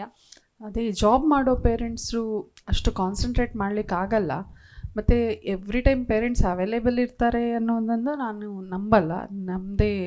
ನಮ್ಮ ಶೆಡ್ಯೂಲ್ಸೇ ಬ್ಯುಸಿ ಇರುತ್ತೆ. ಈಗ ಅದರ ಮಾತಿನ ಅಡ್ಡಕ್ಕೆ ಬಂದು ಸಾನ್ವಿ, ಕೊರೋನಾ ಕಾಲದಲ್ಲಿ ನೀನು ಕ್ಲಾಸ್ ಅಟೆಂಡ್ ಮಾಡುವಾಗ ಎಷ್ಟನೇ class? 4th standard. 4th standard. ಎಷ್ಟು ಡಿಸ್ಟ್ರಾಕ್ಷನ್ಸ್ ಇತ್ತು? ಡಿಸ್ಟ್ರಾಕ್ಷನ್ಸ್ ಅಂದರೆ ಕ್ಲಾಸ್ ಕೇಳ್ತಿದ್ವಿ ಸರ್, ಅಂದರೆ half an hour 45 minutes class ಎಲ್ಲ ಕೇಳ್ತಿದ್ವಿ. 4th ಸ್ಟ್ಯಾಂಡರ್ಡ್ನಲ್ಲಿ ಎಲ್ಲಿ ಸ್ಕ್ರೀನ್ನ ಮುಂದೆ 40 ಮಿನಿಟ್ಸ್ ಹಾಫ್ ಆನ್ ಅವರ್ ಕೂತ್ಕೊಳ್ತಿದ್ರಾ? ಹಾಂ, ಕೂತ್ಕೊಳ್ತಿದ್ವಿ ಸರ್. ಹೇಗೆ ಕೂತ್ಕೊಳ್ತಿದ್ರಿ? ಶಿಸ್ತಿ. ನಾನೊಂದು ದೃಷ್ಟಾಂತ ಹೇಳ್ತೇನೆ, ಪೇರೆಂಟ್ಸ್ ಇರಬೇಕು ಅಂತೇಳಿ. ನಾನು ಕ್ಲಾಸ್ ಮಾಡ್ತಾಯಿದ್ದೆ, ಸೀರಿಯಸ್ ಆಗಿ class, contributions of Wodeyars to the Karnataka ಅಂತೇಳಿ, ಆಯಿತಾ. ನಾನೊಂದು 11:30ಗೆ ಕ್ಲಾಸ್ ನಂದು. ನಾನು ಕ್ಲಾಸ್ ಮಾಡ್ತಿದ್ದೆ, ಆವಾಗ ಎಲ್ಲಿ ಮ್ಯೂಟ್ ಮಾಡಬೇಕು, ಯಾವ ವಾಯ್ಸ್ ಇದು ಮಾಡಬೇಕು ಗೊತ್ತಿಲ್ಲ, ಹೊಸ ಇಂಟ್ರಡಕ್ಷನ್, ನಮಗೂ ಗೊತ್ತಿಲ್ಲ, ಮಕ್ಕಳಿಗೂ ಕೂಡ ಗೊತ್ತಿಲ್ಲ. ನಾವು ಸ್ವಲ್ಪ ಕಲಿತೀವಿ ಅದರ ಬಗ್ಗೆ. ನಾನು ಪಾಠ ಮಾಡ್ತಿದ್ದೇನೆ, ಕರೆಕ್ಟಾಗಿ 11:30ಗೆ ಅವಳ ಅಜ್ಜಿ ಬರ್ತಾರೆ. ಅವ್ರು ಬಂದು ಸೀದಾ ಹೇಳ್ತಾರೆ ಮಗುವಿಗೆ, ಅಂದರೆ ಮೊಮ್ಮಗ ಬರೀ ಖುಷಿ ಅಜ್ಜಿಯೊಟ್ಟಿಗೆ. ಪೇರೆಂಟ್ಸ್ ಇಬ್ಬರು ಜಾಬಿಗೆ ಹೋಗ್ತಾರೆ, ಮೇಡಮ್ ಹೇಳಿದಾಗೆ. ಅಜ್ಜಿಗಿದು ಏನಂತ ಗೊತ್ತಿಲ್ಲ. ಗಂಟೆ 11 ఆయన ಇಂಚಿನ ಸಾವಿಗೆ ಏಕಡ್ದಿಂಚಿ ಈ ಉಣ್ಣು ಮಗ. ಇದು ನಡೆದಂಥ ಘಟನೆ. ಓಕೆ, ಇಡೀ ಕ್ಲಾಸು ಅದೇ ఆయన ಇಂಚಿನ ಸಾವಿಗೆ ಅಂಥೇಳಿ. ಸೊ ಇಂಥ ಎಲ್ಲ ಡಿಸ್ಟ್ರಾಕ್ಷನ್ಸ್ಗಳು ಆಗ್ತವೆ. ಸೊ ಆನ್ಲೈನ್ ನೀವು 2-3 ಸರಿ ಭಾರತದ ಪ್ರಧಾನಮಂತ್ರಿ ಅವರು ಹೇಳಿದರು ಅಂತ ಹೇಳಿದ್ರಿ. ಭಾರತದ ಪ್ರಧಾನಮಂತ್ರಿ ಸ್ವಚ್ಛ ಭಾರತ್ ಕೂಡ ಚಾಲನೆ ಕೊಟ್ಟಿದ್ರು ಅಲ್ವಾ 6 ವರ್ಷಗಳ ಹಿಂದೆ? ಹೌದು. ಸ್ವಚ್ಛ ಇದೆ ಅಲ್ವಾ ಕಾರ್ಕಳದಿಂದ ನಮ್ಮ ಸ್ಟುಡಿಯೋವರೆಗೆ? ಅಷ್ಟೊಂದು ಸ್ವಚ್ಛತೆಯನ್ನು ನಾವು ಕಾಣಲಿಕ್ಕೆ ಆಗುವುದಿಲ್ಲ. ಯಾಕೆ ಆಗುವುದಿಲ್ಲ? ಅದನ್ನು ಜನರು ಸರಿಯಾಗಿ ಪಾಲಿಸ್ತಿಲ್ಲ. ಚಿನ್ನ ತೆಗೆದುಕೊಳ್ಳಬೇಡಿ ಅಂತ ಹೇಳಿದರೆ, ಈಗ ನಿಂದು ಬರ್ತ್ಡೇ, ಚಿನ್ನ ಬೇಕಾ ಬೇಡವಾ? ಬೇಡ. ಸರ್, ನಿನ್ನಂಥ ಮಗಳು ಎಲ್ಲರಿಗೆ ಸಿಗಲಿ. ನಮ್ಮ ಸುಶ್ರಾವ್ಯ, ಎಸ್ ಸರ್. ಸೊ ಪ್ರಧಾನಮಂತ್ರಿಯವರು ಹೇಳ್ತಾರೆ, ಯಾಕಂದರೆ ಅವರಿಗೆ ದೇಶ ನಡೆಸ್ಕೊಳ್ಬೇಕು. ಅವ್ರು ತುಂಬ ಮಾತನ್ನು ಹೇಳಿದ್ದಾರೆ ಅಲ್ವಾ. ಈಗ ನಮಗೆ ಗ್ಯಾಸಿನ ಸಮಸ್ಯೆ ಇದೆ, ಚರಂಡಿಗೆ ಪೈಪ್ ಹಾಕುವನ. ಸೊ ಇದು ಏನಾಗುತ್ತೆ ಅಂತ ಹೇಳಿದರೆ, ನಿಜವಾಗಿ ನೀವು ಮಂಡಿಸಿದ ರೀತಿ ಏನುಂಟು, ಮಗು ಒಂದು ಕ್ಲಾಸ್ ರೂಮ್ನಲ್ಲಿ ಚೆನ್ನಾಗಿ ಬೆಳೀತದೆ. ಸ್ಪೆಷಲಿ ನನಗೆ ಖುಷಿಯಾದದ್ದು, ಅದರ ಸೇಮ್ ವಯಸ್ಕರು ಪಿಯರ್ ಗ್ರೂಪ್ ಅಂತ ಹೇಳಿದ್ರಲ್ಲ, ಅವರೊಟ್ಟಿಗೆ ಬೆಳೀತಾರೆ. ಇಂಥ ಎಲ್ಲ ವಿಚಾರಗಳನ್ನು ನೀವು ತಂದ್ರಿ. ನಾನು ಅದನ್ನು ಎಕ್ಸ್ಪೆಕ್ಟೇಷನ್ ಮಾಡ್ತಾಯಿದ್ದೆ ನಿಮ್ಮಲ್ಲಿ, ಅದನ್ನೆಲ್ಲ ತಂದ್ರಿ. ಒಂದೇ ವಯಸ್ಸಿನ ವಿದ್ಯಾರ್ಥಿಗಳು ಒಟ್ಟಿಗೆ ಬೆಳೆಯುವಂಥದ್ದಲ್ಲ, ಅದು ಬಹಳ ಒಂದು ಒಳ್ಳೆಯದು. ಸೊ ಆನ್ಲೈನ್ ತರಗತಿ ಎಂಬುದು ಮಹಾಭಾರತದಲ್ಲಿ ಆಗಿದೆ. ನಮ್ಮವರೆಲ್ಲ ಹೇಳ್ತಾರೆ ಅದು ಆರ್ಲಿ ಆಗಿದೆ. ಇಲ್ಲಿ ಏಕಲವ್ಯ ಕಲಿತಲ್ಲ, ದ್ರೋಣಾಚಾರ್ಯಲ್ಲಿ ಕಲೀಲಿಕ್ಕೆ ಹೋಗ್ತಾನೆ, ದ್ರೋಣಾಚಾರ್ಯ ಆಗೋದಿಲ್ಲ ಅಂತ ಹೇಳ್ತಾರೆ. ಆ ಸಂದರ್ಭದಲ್ಲಿ ಅವನಷ್ಟಕ್ಕೆ ಕಲಿತಾನೆ. ಇಟ್ಸ್ ಎ ಸೆಲ್ಫ್ ಸ್ಟಡಿ ಮಾಡಬೇಕಾದ್ರದ್ದು ಹೀಗೇ ಬಾಣ ಬಿಡಬೇಕು, ಹೀಗೇ ಶಬ್ದವಿಧಿ ಇದ್ಯೆ ಅದೆಲ್ಲ ನೋಡ್ಕೊಳ್ಬೇಕು ಅಂತ ಹೇಳಿದರೆ ಅವನಿಗೆ ಎಲ್ಲಿಯಾದರೂ ಒಂದನ್ನು ಗಮನಿಸ್ಕೊಂಡಿದ್ದಾನೆ. ಸೊ ಆನ್ಲೈನ್ನಲ್ಲಿ ಕೂಡ ವಿದ್ಯಾರ್ಥಿ ಕಲಿಯಬಹುದು. ಆದರೆ ನೀವು ಹೇಳಿದಂಥ ಪಾಯಿಂಟ್ಸ್ಗಳು ಉಂಟಲ್ಲ, ಇದರ ಬಗ್ಗೆ ಹೆಚ್ಚು ನೀವು ಮಾತಾಡ್ಬೋದು ಅಂತೇಳಿ ಆ್ಯಸ್ ಎ ಪೇರೆಂಟ್. ಸುಶ್ರಾವ್ಯ ಅವರ ಟಾಪಿಕ್ಸ್ ಚೆನ್ನಾಗಿತ್ತು, but way of expression and body language ಇನ್ನೂ ಕೂಡ ಇಂಪ್ರೂವ್ ಆಗಬೇಕು. ಯಾಕಂತ ಹೇಳಿದರೆ, ಸಾನ್ವಿಯವರು ಒಂದು ಕಡೆ ನಿಂತಾಗ ಯು ಹ್ಯಾವ್ ಟು ಕ್ವಶನ್. ಆಮೇಲೆ ಸಾನ್ವಿಯವರ ಕಾನ್ಸೆಪ್ಟ್ಗೆ ತುಂಬ ಕ್ರಾಸ್ ಕ್ವಶನ್ ಮಾಡುವಂಥ ಅವಕಾಶ ಇತ್ತು. ಸೊ ದಟ್ ಟೈಮ್ ಆಲ್ಸೋ, ಅಂದರೆ ಯಾಕಂದರೆ ಆನ್ಲೈನ್ ಶಿಕ್ಷಣ 100% ಪಾಸಿಬಲೇ ಇಲ್ಲ. ಮುಂದುವರಿದ ರಾಷ್ಟ್ರಗಳಾದಂತಹ US ಅಲ್ಲೇ ಅಂತಹ ಪಾಸಿಬಿಲಿಟಿ ಇಲ್ಲ ಅಂದಮೇಲೆ, ಭಾರತದಲ್ಲೇ ಹೈಲಿ ಇಂಪಾಸಿಬಲ್. ಜನಸಂಖ್ಯೆ ಕೂಡ ಜಾಸ್ತಿ ಇದೆ, ಇಂಟರ್ನೆಟ್ ಪ್ರಾಬ್ಲಮ್ಸ್ ಇದೆ. ಸೊ ಬಡತನದ ದೇಶ ಇದು. ಸೊ ಅಂಥದ್ದೆಲ್ಲ ಪಾಯಿಂಟ್ಔಟ್ ಮಾಡಿಕೊಂಡು ನೀವು ಕ್ವಶನ್ ಮಾಡಬಹುದಿತ್ತು. ಆ್ಯಂಡ್ ಗುರುಕುಲ ಪದ್ಧತಿಯನ್ನು ಎಕ್ಸಾಂಪಲ್ ಆಗಿ ತಗೊಳ್ಬೋದಿತ್ತು. ಬಟ್ ಸಾನ್ವಿ ಮತ್ತು ಸುಶ್ರಾವ್ಯ ಕಂಪೇರ್ ಮಾಡಿದಾಗ, ಸಾನ್ವಿಯವ್ರು ಮಾತಾಡಿದಾಗ ಟು ಆ್ಯಕ್ಟಿವ್ ಆಗಿದ್ರು. ಕಾನ್ಸೆಪ್ಟ್ ಡಲ್ ಆಗಿದ್ರು ಆ್ಯಕ್ಟಿವ್ನೆಸ್ ಇತ್ತು. ನಿಮ್ಮಲ್ಲಿ ಕಾನ್ಸೆಪ್ಟ್ ಇತ್ತು, ಆ್ಯಕ್ಟಿವ್ ಅಂತ ಬಾಡಿ ಲ್ಯಾಂಗ್ವೇಜ್ಗಳನ್ನು ತುಂಬ ಇಂಪ್ರೂವ್ ಮಾಡ್ಕೊಳ್ಬೇಕಾಗುತ್ತೆ Sushravya. So both of you very good, ಒಳ್ಳೆಯ ಹಾರ್ಡ್ ವರ್ಕ್ ಮಾಡಿದ್ದೀರಾ ಟಾಪಿಕ್ ಬಗ್ಗೆ. ಇನ್ನೂ ಚೆನ್ನಾಗಿ ಮಾಡಿ ಅಂತ ಹೇಳ್ತಾ ಇದ್ದೇನೆ. Thank you. ಸನಿ ಅವರೇ, ಹೇಳಿ ಸರ್. ಆತ್ಮಸಾಕ್ಷಿಯಾಗಿ ಹೇಳಿ, ನಿಮ್ಗೆ ಆನ್ಲೈನ್ ಕ್ಲಾಸ್ ಬೇಕಾ, ಕ್ಲಾಸ್ ರೂಮ್ ಕ್ಲಾಸ್ ಬೇಕಾ? ಕ್ಲಾಸ್ ರೂಮ್ ಯಾಕೆ ಯಾಕೆ ಬೇಕು? ಯಾಕೆ ಅಂದರೆ ಅಲ್ಲಿ ಫ್ರೆಂಡ್ಸ್ ಒಟ್ಟಿಗೆ ಬೆರೆಯಲಿಕ್ಕಾಗ್ತದೆ. ಹ್ಮ್. ಮತ್ತು ಕ್ಲಾಸ್ ರೂಮ್ನಲ್ಲಿ ಮಾಡಲಿಕ್ಕಾಗುವ ನಾಟಿನೆಸ್ ಎಲ್ಲ ಮನೇಲಿ ಮಾಡಲಿಕ್ಕಾಗುವುದಿಲ್ಲ. ಸೊ ಹಾಗೆ. ಕ್ಲಾಸ್ ರೂಮ್ನ ಒಂದು ಅಟ್ಮಾಸ್ಫಿಯರ್ ಕ್ಲಾಸಿಗೆ ಹೋದವರಿಗೆ ಗೊತ್ತಿರ್ತದೆ. ಹೌದು ಕ್ಲಾಸಿಗೆ ಹೋಗದೇ ಇರುವವರು ಏನು ಹೇಳ್ಬೋದು ಅಲ್ವಾ? ಹೌದು. ಈಗ ಆ್ಯನ್ಯುವಲ್ ಡೇ ಮಾಡಲಿಕ್ಕಾಗತ್ತಾ ಆನ್ಲೈನ್ನಲ್ಲಿ? ಇಲ್ಲ ಸರ್. ಯಾರೋ ಮಾಡಿದ್ದನ್ನು ನಾವು ಆನ್ಲೈನ್ನಲ್ಲಿ ನೋಡ್ಬೋದು ಲೈವ್ ಇದ್ದರೆ. ಹೌದು ಈಗ ದೈಜವಳ್ನವರು, ಉಡುಪು ಚುಟಿದವರು ಬೇರೆ ಬೇರೆ ಪ್ರೋಗ್ರಾಮ್ಗಳನ್ನು ಲೈವ್ ಕೊಡ್ತಾರೆ. ಓಕೆ, ದೇವಸ್ಥಾನಗಳದ್ದು, ವಾರ್ಷಿಕೋತ್ಸವಗಳದ್ದು, ನಮ್ಮ ಪರ್ಯಾಯ ಆಗಿರ್ಬೋದು, ಬೇರೆ ಬೇರೆ ಕಾರ್ಯಕ್ರಮಗಳು ಅದು ಆಗ್ತಾ ಇರ್ತದೆ. ಅಲ್ಲಿ ನಾವು ಕೂತ್ಕೊಂಡು ನೋಡ್ಬೋದು ಅಲ್ವಾ? ಈಗ ಮ್ಯಾಚಿಗೆ ಹೋಗ್ಲಿಕ್ಕೆ ಆಗೋದಿಲ್ಲ IPL, ನೀವು ಮನೇಲಿ ಕೂತ್ಕೊಂಡು ನೋಡ್ಬೋದು. ಹೌದು. ಇದು ಆನ್ಲೈನಲ್ಲಿ ಪ್ರವಾಸಕ್ಕೆ ಹೋಗ್ಲಿಕ್ಕೆ ಆಗುತ್ತಾ? Excursion, picnic? ಸ್ಕೂಲ್ ಮಕ್ಕಳು. ಹೌದು, ಅದೇ ಹೇಳೋದು. ನೀನು ಆನ್ಲೈನ್ ಪರವಾಗಿ ಮಾತಾಡೋದಲ್ಲ, ನಂದು ಈಗ ನಿನ್ನ ಹತ್ರ ಕೇಳೋದು, can we go for tour in online? We can go to. Sports day ಆಗುತ್ತಾ? ಇಲ್ಲ ಸರ್. ಮತ್ತು ಆ್ಯನ್ಯುವಲ್ ಡೇ ಆಗುತ್ತಾ? ನೀನು ಡ್ಯಾನ್ಸ್ ಕಲಿತಿದ್ದೀಯ ಆನ್ಲೈನಲ್ಲಿ, ವೆರಿ ಗುಡ್. ಹೌದು. ನನಗೆ ಒಂದು ಮೆನ್ಷನ್ ಮಾಡಲಿಕ್ಕಿತ್ತು, ನಾನು ಕಲಿತಿದ್ದೇನೆ, ನಾನು ಆನ್ಲೈನ್ ತರಗತಿಯಲ್ಲಿ ನನ್ನನ್ನು ಅಳವಡಿಸಿಕೊಂಡಿದ್ದೇನೆ ಹೇಳಿದೆಯಲ್ಲ. ಚರ್ಚೆಯಲ್ಲಿ ಇದು ಬೇಕು, ನನ್ನ ಪಾಯಿಂಟ್ ಆಫ್ ವ್ಯೂ ಅದು ನೀನು ಕೊಟ್ಟಿದ್ದಿ. ಹಾಂ. ಓಕೆ, ಆನ್ಲೈನಲ್ಲಿ ಇದು ಯಾವುದೂ ನಮಗೆ ಮಾಡಲಿಕ್ಕೆ ಆಗೋದಿಲ್ಲ. ಸೊ ತರಗತಿಗಳಿಗೆ ಆನ್ಲೈನ್ ತರುವಂಥದ್ದು ಮಕ್ಕಳಿಗೆ ಇಷ್ಟ ಇಲ್ಲ. ಮನೆಯಲ್ಲಿ ಆಡ್ಬೋದು ನೀವು ಮತ್ತು ಮೊಬೈಲ್ನಲ್ಲಿ ಲೂಡೋ ಆಡ್ಬೋದಲ್ವಾ? ಆಚೆ ತನ್ನಷ್ಟಕ್ಕೆ ಆಡ್ತದೆ, ನೀವು ನಿಲ್ಲಿ ಆಡಬೇಕು. ಬಟ್ ಎಲ್ಲರೊಟ್ಟಿಗೆ ಆಡುವಂಥದ್ದುಂಟಲ್ಲ ಗ್ರೌಂಡ್ನಲ್ಲಿ, ಆ ಶೇರಿಂಗ್, ಕೇರಿಂಗ್, ನಿನ್ನೆ ನೋಡಿದಂಥ ಸೀರಿಯಲ್ನ ಬಗ್ಗೆ ಹೇಳುವಂಥದ್ದು, ನಿನ್ನೆ ನೋಡಿದ್ದು ಪುನಃ ಇವತ್ತು ಅದೇ ಹೇಳೋದು ಅಲ್ವಾ? ಇಂಥದ್ದೆಲ್ಲ ಹುಡುಗಿಯರೆಲ್ಲ ಜಾಸ್ತಿ ಇರುತ್ತೆ.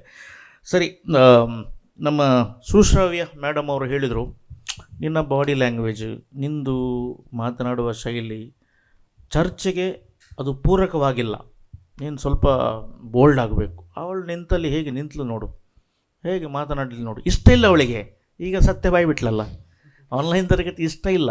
ಆದರೆ ಇಷ್ಟ ಇದ್ದ ಹಾಗೆ ಅವ್ರು ನಿಂತುಕೊಂಡು ಮಾತನಾಡುವಂಥ ರೀತಿ ಉಂಟಲ್ಲ, ನಿನ್ನನ್ನು ನೋಡುವಾಗ ಅಯ್ಯೋ ಪಾಪ, ಇವರ ಮನೆ ಹತ್ತಿರ ಟವರ್ ಇಲ್ಲ, ನೆಟ್ವರ್ಕ್ ಇಲ್ಲ, ಪವರ್ ಕೂಡ ಇಲ್ಲ. ನೆಟ್ವರ್ಕ್ ಬಿಡು, ಪವರ್ ಇಲ್ಲದಂಥ ಪರಿಸ್ಥಿತಿಗಳಿವೆ ನಮ್ಮ ಗುಡ್ಡಗಾಡು ಪ್ರದೇಶಗಳಲ್ಲಿ. ನಮ್ಮ ಈಸ್ಟರ್ನ್ ಇಂಡಿಯಾ ಬಿಡಿ, ನಮ್ಮ ಕರ್ನಾಟಕಕ್ಕೆ ಬನ್ನಿ, ಸುಳ್ಯ, ಪುತ್ತೂರು, ಈ ನಮ್ಮ ಮಡಿಕೇರಿ ಹೋಗುವ ನಡುವೆ ಕೆಲವು ಪ್ರದೇಶಗಳಿವೆ, ನೋ ಪವರ್ ಎಟ್ ಆಲ್. ಬಂದರೂ ಇಲ್ಲ, ಒಂದು ಗೆಲ್ಲು ಅಡ್ಡ ಬಿದ್ದರೆ ಒಂದು ತಿಂಗಳಿಲ್ಲ. ಸೊ ಇಂಥಲ್ಲಿ ಆನ್ಲೈನ್ ತರಗತಿಗಳು ಹೇಗಾಗುವಂಥದ್ದು? ಸೊ ನನಗೆ ಬಹಳ ಒಂದು ಇದು ಕೊಟ್ಟದ್ದು ಹೇಳಿದರೆ, ನೀವು ಅವರನ್ನು ಮಾತಿನಲ್ಲಿಯೇ ಮುಗಿಸಿಬಿಟ್ರಿ, ಅಲ್ಲಿ ಸ್ಟಕ್ ಆದರು ಸಾನ್ವಿ. ಆವಾಗ ನೀವು ಆ ಪಾಯಿಂಟ್ ಎತ್ತುಕೊಳ್ತಿದ್ದಾದರೆ ಅಲ್ವ ಮೇಡಮ್? ಎತ್ತುಕೊಳ್ಳೋದಾದರೆ ಅದರ ಸ್ವಲ್ಪ ಅಗ್ರೆಸಿವ್ ಬೇಕು. ಭಾಳ ಚೆನ್ನಾಗಿ ಇಬ್ಬರು ಮಾತನಾಡಿದ್ದೀರಿ. ಇಷ್ಟವಿಲ್ಲದಿದ್ದರೂ ಕೂಡ ಅದರ ಪರವಾಗಿ ಮಾತನಾಡುವಂಥದ್ದೇ ಚರ್ಚೆ.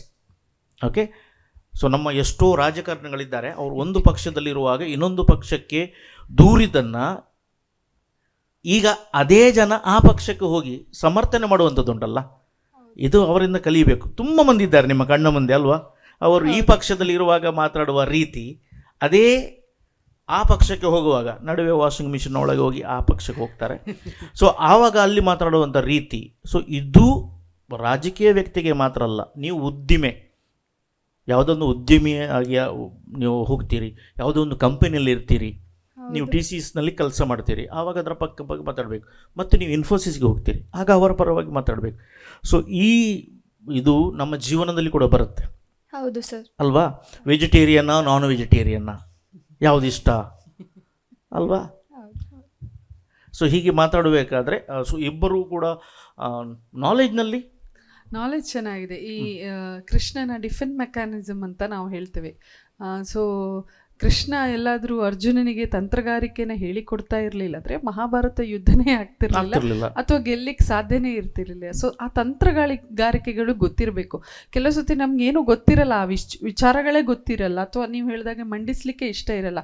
ನಾವೇ ಕೆಲವು ಸತಿ ಖಾಲಿ ಡಬ್ಬೆಗಳಾಗಿರ್ತೀವಿ, ನಾವೇನು ದೊಡ್ಡ ವೇದಾಂತಿಗಳೆಲ್ಲ, ನಮಗೆಲ್ಲ ತಿಳಿದು ಗೊತ್ತಿರೋದಿಲ್ಲ. ಬಟ್ ನಾವು ಏನು ಮುಂಡುವಾದಗಳನ್ನು ಮಾಡುವಂಥದ್ದು ಕೂಡ ಕಲ್ತುಕೊಳ್ಬೇಕು. ಪರ ಅಂತ ಹೇಳಿದಾಗ ಪರದ ಬಗ್ಗೆಯೇ ಮಾತಾಡಬೇಕು, ವಿರೋಧ ಅಂತ ಹೇಳಿದಾಗ ವಿರೋಧ ಬಗ್ಗೆ ಮಾತಾಡಬೇಕು. ಮಾತನಾಡುವಾಗ ನಿಮ್ಮಲ್ಲಿ ಕಾನ್ಸೆಪ್ಟ್ ಇಲ್ಲದಿದ್ದರೂ ಕೂಡ ವಾಯ್ಸ್ ಮಾಡ್ಯುಲೇಷನ್ ಮತ್ತು ಹಾವಭಾವಗಳು, ಕೈ ಸನ್ನೆಗಳು ಎದುರಿನವನಿಗೆ ಹೆದರಿಸುವಂತಹ ಚಾಣಾಕ್ಷತನ ನಿಮ್ಮಲ್ಲಿರಬೇಕು. ಹಾಗಲ್ಲ ಹೀಗೆ, ಹೀಗಲ್ಲ ಹಾಗೆ ಅನ್ನೋ ವಾಯ್ಸ್ ಮಾಡ್ಯುಲೇಷನ್ಗಳನ್ನು ಕಲ್ತ್ಕೊಳ್ಬೇಕು. ನೀವು ಮುಂದಿನ ದಿನಗಳಲ್ಲಿ ಒಂದೊಳ್ಳೆ ಡಿಬೇಟ್ ಅಥವಾ ವಾದ ಮಂಡಿಸುವವರಾದರೆ ನಿಮ್ಮ ಕೈ ಬಾಯಿ ಎಲ್ಲವೂ ಮಾತಾಡಬೇಕು. ಬರೀ ಸ್ವರ ಹೊರಗೆ ಬಂದರೆ ಸಾಕಾಗೋದಿಲ್ಲ. ಸೊ ಅದನ್ನ ಇಬ್ಬರೂ ಇಂಪ್ರೂವ್ ಮಾಡ್ಕೊಳ್ಬೇಕು. ಎಸ್, ಮೇಡಮ್ ಹೇಳಿದ್ರು ಕೃಷ್ಣನ ಇದೊಂದು, ಅದೇ ಕೃಷ್ಣನನ್ನು ನಂಬಿದಂಥ ಅರ್ಜುನ ನಂಬಿಕೊಂಡು ಯಾವಾಗ ಅವನನ್ನು ಕರ್ಣನನ್ನು ಮುಗಿಸಬೇಕು ಅಂತ ಹೇಳುವಾಗ ಅರ್ಜುನನಿಗೆ ರಿಯಲೈಸ್ ಆಗ್ತದೆ, ಅದೇ ಅರ್ಜುನ ಕೃಷ್ಣನ ಅಪ್ಪಟ ಭಕ್ತ ಒಂದು ಮಾತನ್ನು ಹೇಳ್ತಾನೆ, ಏ ಕೃಷ್ಣ ನೀನು ಕಪಟ ನಾಟಕ ಸೂತ್ರಧಾರ ಅಂತೇಳಿ. ಹಾಗೆ ಹೇಳಿಯೂ ಕೂಡ ಕೊನೆಗೆ ಕೃಷ್ಣ ಹೇಳಿದಾಗೇ ಅರ್ಜುನ ಮಾಡ್ತಾನೆ. ಸೊ ನಿಮಗೆ ಆಲ್ ದಿ ಬೆಸ್ಟ್. ಒಳ್ಳೆ ಪ್ರತಿಭೆ ಇದೆ, ನೀವು ಒಂದು ದಿವಸ ಎಲ್ಲಿಯೋ ಒಂದು ಶೈನಿಂಗ್ ಸ್ಟಾರ್ ಆಗ್ತೀರಾ. ಸೊ ನಿಮ್ಮಲ್ಲಿ ಇಬ್ಬರೂ ಕೂಡ ವಕೀಲ ವೃತ್ತಿಯನ್ನು ಮಾಡಿದರೆ ಒಳ್ಳೆಯದು. ನಾನು ಇಂಜಿನಿಯರ್ ಆಗ್ತೇನೆ, ಡಾಕ್ಟರ್ ಆಗ್ತೇನೆ, ಅದೊಂದು ಬಿಟ್ಟು ಬೇರೆ ಏನಾದರೂ ಒಂದು ಹೇಳಿ. ನೀವು ಪ್ರೊಫೆಸರ್ ಆಗ್ಬೋದು, ಒಳ್ಳೆ ಇನ್ಸ್ಟ್ರಕ್ಟರ್ ಆಗ್ಬೋದು, ವೈದ್ಯರಾದರೂ ಕೂಡ ಟೀಚರ್ ಆಗಿ ಅದರಲ್ಲಿ, ಓಕೆ, ಇಂಜಿನಿಯರ್ ಆದರೂ ಕೂಡ ಗೋ ಫಾರ್ ಟೀಚಿಂಗ್ ಫೀಲ್ಡ್. ಯಾಕಂದರೆ ಅಷ್ಟು ನಿಮ್ಮಲ್ಲಿ ನಾಲೆಜ್ ಇದೆ, ಪೊಟೆನ್ಷಿಯಾಲಿಟಿ ಇದೆ. ಸೊ ಆಲ್ ದಿ ಬೆಸ್ಟ್, ಚೆನ್ನಾಗಿ ಮಾಡಿದ್ದೀರಿ. ಮತ್ತು ನಿಮ್ಮ ಸ್ಮೈಲು, ನಿಮ್ಮ ಡ್ರೆಸ್ಸು, ನಿಮ್ಮ ಒಂದು ಜಡೆ, ನೀವು ನಿಲ್ಲುವಂಥ ಪರಿ ಎಲ್ಲವೂ ಕೂಡ ಸೂಪರ್ ಆಗಿದೆ. ಯಾಕೆಂದರೆ ನೀವು ಅಮ್ಮಮ್ಮ train. Thank you sir. Yeah, yes, ಇಬ್ರು ಕೂಡ ತೀರ್ಪುಗಾರರಿಗೆ ಧನ್ಯವಾದಗಳು. ಹಾಗೆಯೇ ಸಾನ್ವಿ, ಹೇಳಿ ಸರ್. ಸೊ ಈ ರೌಂಡ್ ಹೇಗೆ ಅನಿಸ್ತು? ನಾನು ಫಸ್ಟ್ ಟೈಮ್ ಈ ಥರ ಎಲ್ಲ ಡಿಬೇಟ್ ಮಾಡೋದು. ಅವರು ಸಹ ತುಂಬ ಪ್ರಿಪೇರ್ಡ್ ಆಗಿ ಬಂದಿದ್ರು, ಮತ್ತು ಜಡ್ಜಸ್ ಕೂಡ ತುಂಬ ಟಿಪ್ಸನ್ನು ಹೇಳಿದರು ನೆಕ್ಸ್ಟ್ ಟೈಮ್ ಡಿಬೇಟ್ ಎಲ್ಲ ಹೇಗೆ ಮಾಡಬೇಕಂತ. ಅಂದರೆ ಭಾಷೆ, ಕೈ, ಬಾಡಿ ಲ್ಯಾಂಗ್ವೇಜ್ ಎಲ್ಲ. ಸೊ ತುಂಬ ಕಲೀಲಿಕ್ಕೆ ಸಿಕ್ಕಿತಂತ ಹೇಳ್ತೀನಿ. Yes, same. ಸುಶ್ರಾವ್ಯ, ಡಿಬೇಟ್ ಹೇಗಾಯಿತು? ಸೊ ಇದರಿಂದ ತುಂಬ ಕಲೀಲಿಕ್ಕೆ ಸಿಕ್ತು. ಆ್ಯಕ್ಚುಲಿ ಹೇಗಿರಬೇಕು, ಬಾಡಿ ಲ್ಯಾಂಗ್ವೇಜ್ ಬೋಲ್ಡ್ ಆಗಿರಬೇಕು ಅಂತ ಜಡ್ಜಸ್ ಹೇಳಿದರು. ಸೊ ಅದನ್ನೆಲ್ಲ ಇಂಪ್ರೂವ್ಮೆಂಟ್ ಮಾಡಿಕೊಂಡು ನೆಕ್ಸ್ಟ್ ಟೈಮ್ ಡಿಬೇಟಿಗೆ ಹೋಗುವಾಗ ಎಲ್ಲ ಅದು ತುಂಬ ಯೂಸ್ಫುಲ್ ಆಗುತ್ತೆ. ಓಕೆ, ಎಸ್ ದಾಂತಿ ಸರ್, ಸೊ ಭಾಳ ಪ್ರಮುಖವಾಗಿ ಗಮನಿಸಬೇಕು, ಇಲ್ಲಿಯವರೆಗೆ ಬಂದಂಥ 6 ಸ್ಪರ್ಧಾಳುಗಳು ಕೂಡ ವೇಟಿಂಗ್ ಲಿಸ್ಟ್ನಲ್ಲಿದ್ದಾರೆ, ಅವರ ರಿಸಲ್ಟ್ಸ್ಗೋಸ್ಕರ ಕಾಯ್ತಾ ಇದ್ದಾರೆ. ಈ ಇಬ್ಬರು ಸ್ಪರ್ಧಿಗಳ ರಿಸಲ್ಟ್ಸ್ನ ಬಗ್ಗೆ ಅದರ ಮೊದಲು ಡಿಬೇಟಿಗೆ ಹೋಗುವ ಮೊದಲು ಯಾವುದೇ ನ್ಯೂಸ್ ಪೇಪರ್ನ ಫ್ರಂಟ್ ಪೇಜ್ ಓದಿ, ಯಾವುದೇ ನ್ಯೂಸ್ ಚಾನಲ್ನ ಒಂದು ಡಿಬೇಟ್ ಅವರ್ ನೋಡಿ. ಓಕೆ, ಎಲ್ಲಿ ನೋಡದಿದ್ದರೂ ಕೂಡ ನಮ್ಮಲ್ಲಿ ಡಿಬೇಟ್ ಅವರ್ ಇದೆ. ದೈಜು ವರ್ಲ್ಡ್ನಲ್ಲಿ 6 ಗಂಟೆಗೆ ಉಡುಪಿ ಸ್ಟುಡಿಯೋದಿಂದ ಡಿಬೇಟ್ ಅವರ್ ಇದೆ, ಅದು ನೋಡಿ. ಸೊ ನಾವು ಅವರ ಹಾಗೆ ಇರಬೇಕು. ನಾನು ಎಣಿಸಿದ್ದೆ 6 ಸ್ಪರ್ಧೆಗಳು ಬಂದರು. ತೇಜಸ್, ಯಾರಾದರೂ ಟೇಬಲ್ ಗುದ್ದುತ್ತಾರಾ, ನಮಗೊಂದು ಹೊಸ ಸ್ಟುಡಿಯೋಗೆ ಹೊಸತ್ತು ಟೇಬಲ್ ಬರ್ತದಾ ಅಂತೇಳಿ. ಯಾರು ಗುದ್ದಲೇ ಇಲ್ಲ ಮಾರೆ. ಅಂದರೆ ಅವರು ಇಬ್ಬರು ಹೇಳಿದರು ನಮಗೆ ಇದೊಂದು ಹೊಸತ್ತು ಅಂತೇಳಿ. ಸೊ ಶಾಲಾ ಕಾಲೇಜುಗಳಲ್ಲಿ ಇಂಥ ಒಂದು ರೀತಿಯನ್ನು ಇಟ್ಕೊಳ್ಳುವುದಿಲ್ಲ, ಇಟ್ಟುಕೊಂಡ್ರೂ ಕೂಡ ನಡೆಸಲಿಕ್ಕೆ ಗೊತ್ತಿಲ್ಲ. ನಾವು ಯಶಸ್ವಿಯಾಗಿದ್ದೇವೆ ಅಂತ ಹೇಳಿಕೊಳ್ಬೋದು. ಸೊ ಇವರನ್ನು ಕೂಡ ನಾವು ವೇಟಿಂಗ್ ಲಿಸ್ಟ್ನಲ್ಲಿ ಇಡ್ತೇವೆ. ಈ ರೌಂಡಿನ ಕೊನೆಯ ಎಪಿಸೋಡನ್ನು ನೋಡಿ, ಅಲ್ಲಿ ನಿಮಗೆ ಗುಡ್ ನ್ಯೂಸ್, ಶುಭ ಸುದ್ದಿ ಬರಬಹುದು. ಎಸ್, ಓಕೆ, ಧನ್ಯವಾದಗಳು ಸಾನ್ವಿ. ಹಾಗೆಯೇ ಸುಶ್ರಾವ್ಯ, ಈ ಸುತ್ತಿನ ಕೊನೆಯ ಸಂಚಿಕೆವರೆಗೆ ನಾವು ಕಾಯಬೇಕು. ಸೊ ಅಲ್ಲಿವರೆಗೆ ಆಲ್ ದಿ ಬೆಸ್ಟ್ ನಿಮಗೆ. ಹಾಗೆಯೇ ಕಾರ್ಯಕ್ರಮವನ್ನು ಮುಗಿಸುವಂಥ ಹಂತಕ್ಕೆ ನಾವುಗಳು ಬಂದಿದ್ದೇವೆ. ವೀಕ್ಷಕರೇ, ಈ ಸಂಚಿಕೆಯನ್ನು ಮುಗಿಸೋದಕ್ಕಿಂತ ಮೊದಲು ಇಂದಿನ ಸಂಚಿಕೆಯಲ್ಲಿ ತೀರ್ಪುಗಾರರಾಗಿ ನಮ್ಮ ಜೊತೆ ಸಹಕರಿಸಿದಂತಹ ರಾಜಕೀಯ ವಿಶ್ಲೇಷಕರು, ಸಾಮಾಜಿಕ ಕಾರ್ಯಕರ್ತರು, ಪತ್ರಕರ್ತರು ಆಗಿರುವಂತಹ ಸುರಯ್ಯ ಅಂಜುಮ್ ಅವರಿದ್ದಾರೆ. ಮೇಡಮ್, ಈ ಕಾರ್ಯಕ್ರಮದಲ್ಲಿ ಭಾಗವಹಿಸಿದ್ದಕ್ಕೆ ಧನ್ಯವಾದಗಳು madam. Thank you so much. ಹಾಗೆಯೇ ಮಹಾಗುರುಗಳಿಗೆ ಅಭಿನಂದನೆಯನ್ನು ಸಲ್ಲಿಸುವಂಥ ಸಮಯ. ಸರ್, ಬಹಳ ಪ್ರಮುಖವಾಗಿ ಒಂದಷ್ಟು ಸಮಯಗಳಿಂದ ಈ ಸ್ಪರ್ಧೆಯನ್ನು ಗಮನಿಸ್ತಾ ಬರ್ತಾ ಇದ್ದೇವೆ. 5ನೇ ಸುತ್ತಿಗೆ ನಾವೆಲ್ಲರೂ ಸಾಕ್ಷಿ ಆಗ್ತಾ ಇದ್ದೇವೆ. ಪ್ರಾರಂಭದಿಂದ ಇಲ್ಲಿಯವರೆಗೂ ಕೂಡ ನಮ್ಮ ಜೊತೆ ಸಹಕರಿಸ್ತಾ ಇದ್ದೀರಿ, ಮುಂದೆ ಕೂಡ ಸಹಕರಿಸ್ತೀರಿ. ಅದರ ಜೊತೆಗೆ ಮಹಾಗುರುಗಳಾಗಿ ಈ ಒಂದು ಕಾರ್ಯಕ್ರಮದಲ್ಲಿ ಭಾಗವಹಿಸ್ತಾ ಇದ್ದೀರಿ. ವೀಕ್ಷಕರೇ, ಇವರು ಜನಪ್ರಿಯ ನಿರೂಪಕರು ಅಷ್ಟೇ ಅಲ್ಲ, ವೃತ್ತಿಯಲ್ಲಿ ಶಿಕ್ಷಕರು. ಅದರ ಜೊತೆಗೆ ಡೈಜ್ ವರ್ಲ್ಡ್ ವಾಹಿನಿಯ ಎಲ್ಲ ಕಾರ್ಯಕ್ರಮಗಳನ್ನು ಯಶಸ್ವಿಯಾಗಿ ನಿಭಾಯಿಸಿಕೊಟ್ಟವರು. ಅಭಿವ್ಯಕ್ತ ಕಾರ್ಯಕ್ರಮದ ಮಹಾಗುರುಗಳಾಗಿರುವಂತಹ ಆಲ್ವಿನ್ ದಾಂತಿ ಸರ್, ಇವತ್ತಿನ ಕಾರ್ಯಕ್ರಮದಲ್ಲಿ ಭಾಗವಹಿಸಿದ್ದಕ್ಕೆ ಧನ್ಯವಾದಗಳು ಸರ್. ಹಾಗೆಯೇ ವೀಕ್ಷಕರೇ, ಈ ಸಂಚಿಕೆಯನ್ನು ಮುಗಿಸುವಂಥ ಹೊತ್ತು. ಈ ಸಂಚಿಕೆ ಮುಗಿದ ಬಳಿಕ ಮುಂದಿನ ಸಂಚಿಕೆಯಲ್ಲಿ ಮತ್ತಿಬ್ಬರು ಸ್ಪರ್ಧಾಳುಗಳು ತಮ್ಮ ಸ್ಪರ್ಧಾ ವಾಕ್ಚಾತುರ್ಯವನ್ನು ತೋರಿಸಲಿಕ್ಕಿದ್ದಾರೆ. ಡಿಬೇಟ್ನಲ್ಲಿ ಯಾವ ರೀತಿಯಲ್ಲಿ ವಾದ ಪ್ರತಿವಾದವನ್ನು ನಡೆಸ್ತಾರೆ ಅಂತ ನೋಡೋಣ. ವೀಕ್ಷಕರೇ, ಇವತ್ತಿನ ಈ ಸಂಚಿಕೆಯನ್ನು ಮುಗಿಸುವಂಥ ಹೊತ್ತು. ಇದು Manipal academy of higher education presents Abhivyakta ನನ್ನ ಧ್ವನಿ ನನ್ನ ಶಕ್ತಿ. Co sponsored by Girija surgicals Udupi, Bhima jewellers Udupi, IMJ institutions Moodlakatte Kundapura, Lombard memorial mission hospital Udupi ಅಂತ ಹೇಳ್ತಾ ಇಂದಿನ ಸಂಚಿಕೆಯನ್ನು ಮುಗಿಸಿ ಮುಂದಿನ ಸಂಚಿಕೆಯ ಡಿಬೇಟ್ ಸುತ್ತಿನಲ್ಲಿ ಮತ್ತೊಮ್ಮೆ ಸಿಗ್ತೇವೆ. ಅಲ್ಲಿಯವರೆಗೆ ನಿಮ್ಮ ದೇವರಿನ ನಿತ್ಯ ನಿರಂತರ ಸುದ್ದಿ ಹಾಗೂ ಮನೋರಂಜನೆಗಾಗಿ ನೋಡ್ತಾ ಇರಿ ಡೈಜ್ವಲ್ 247.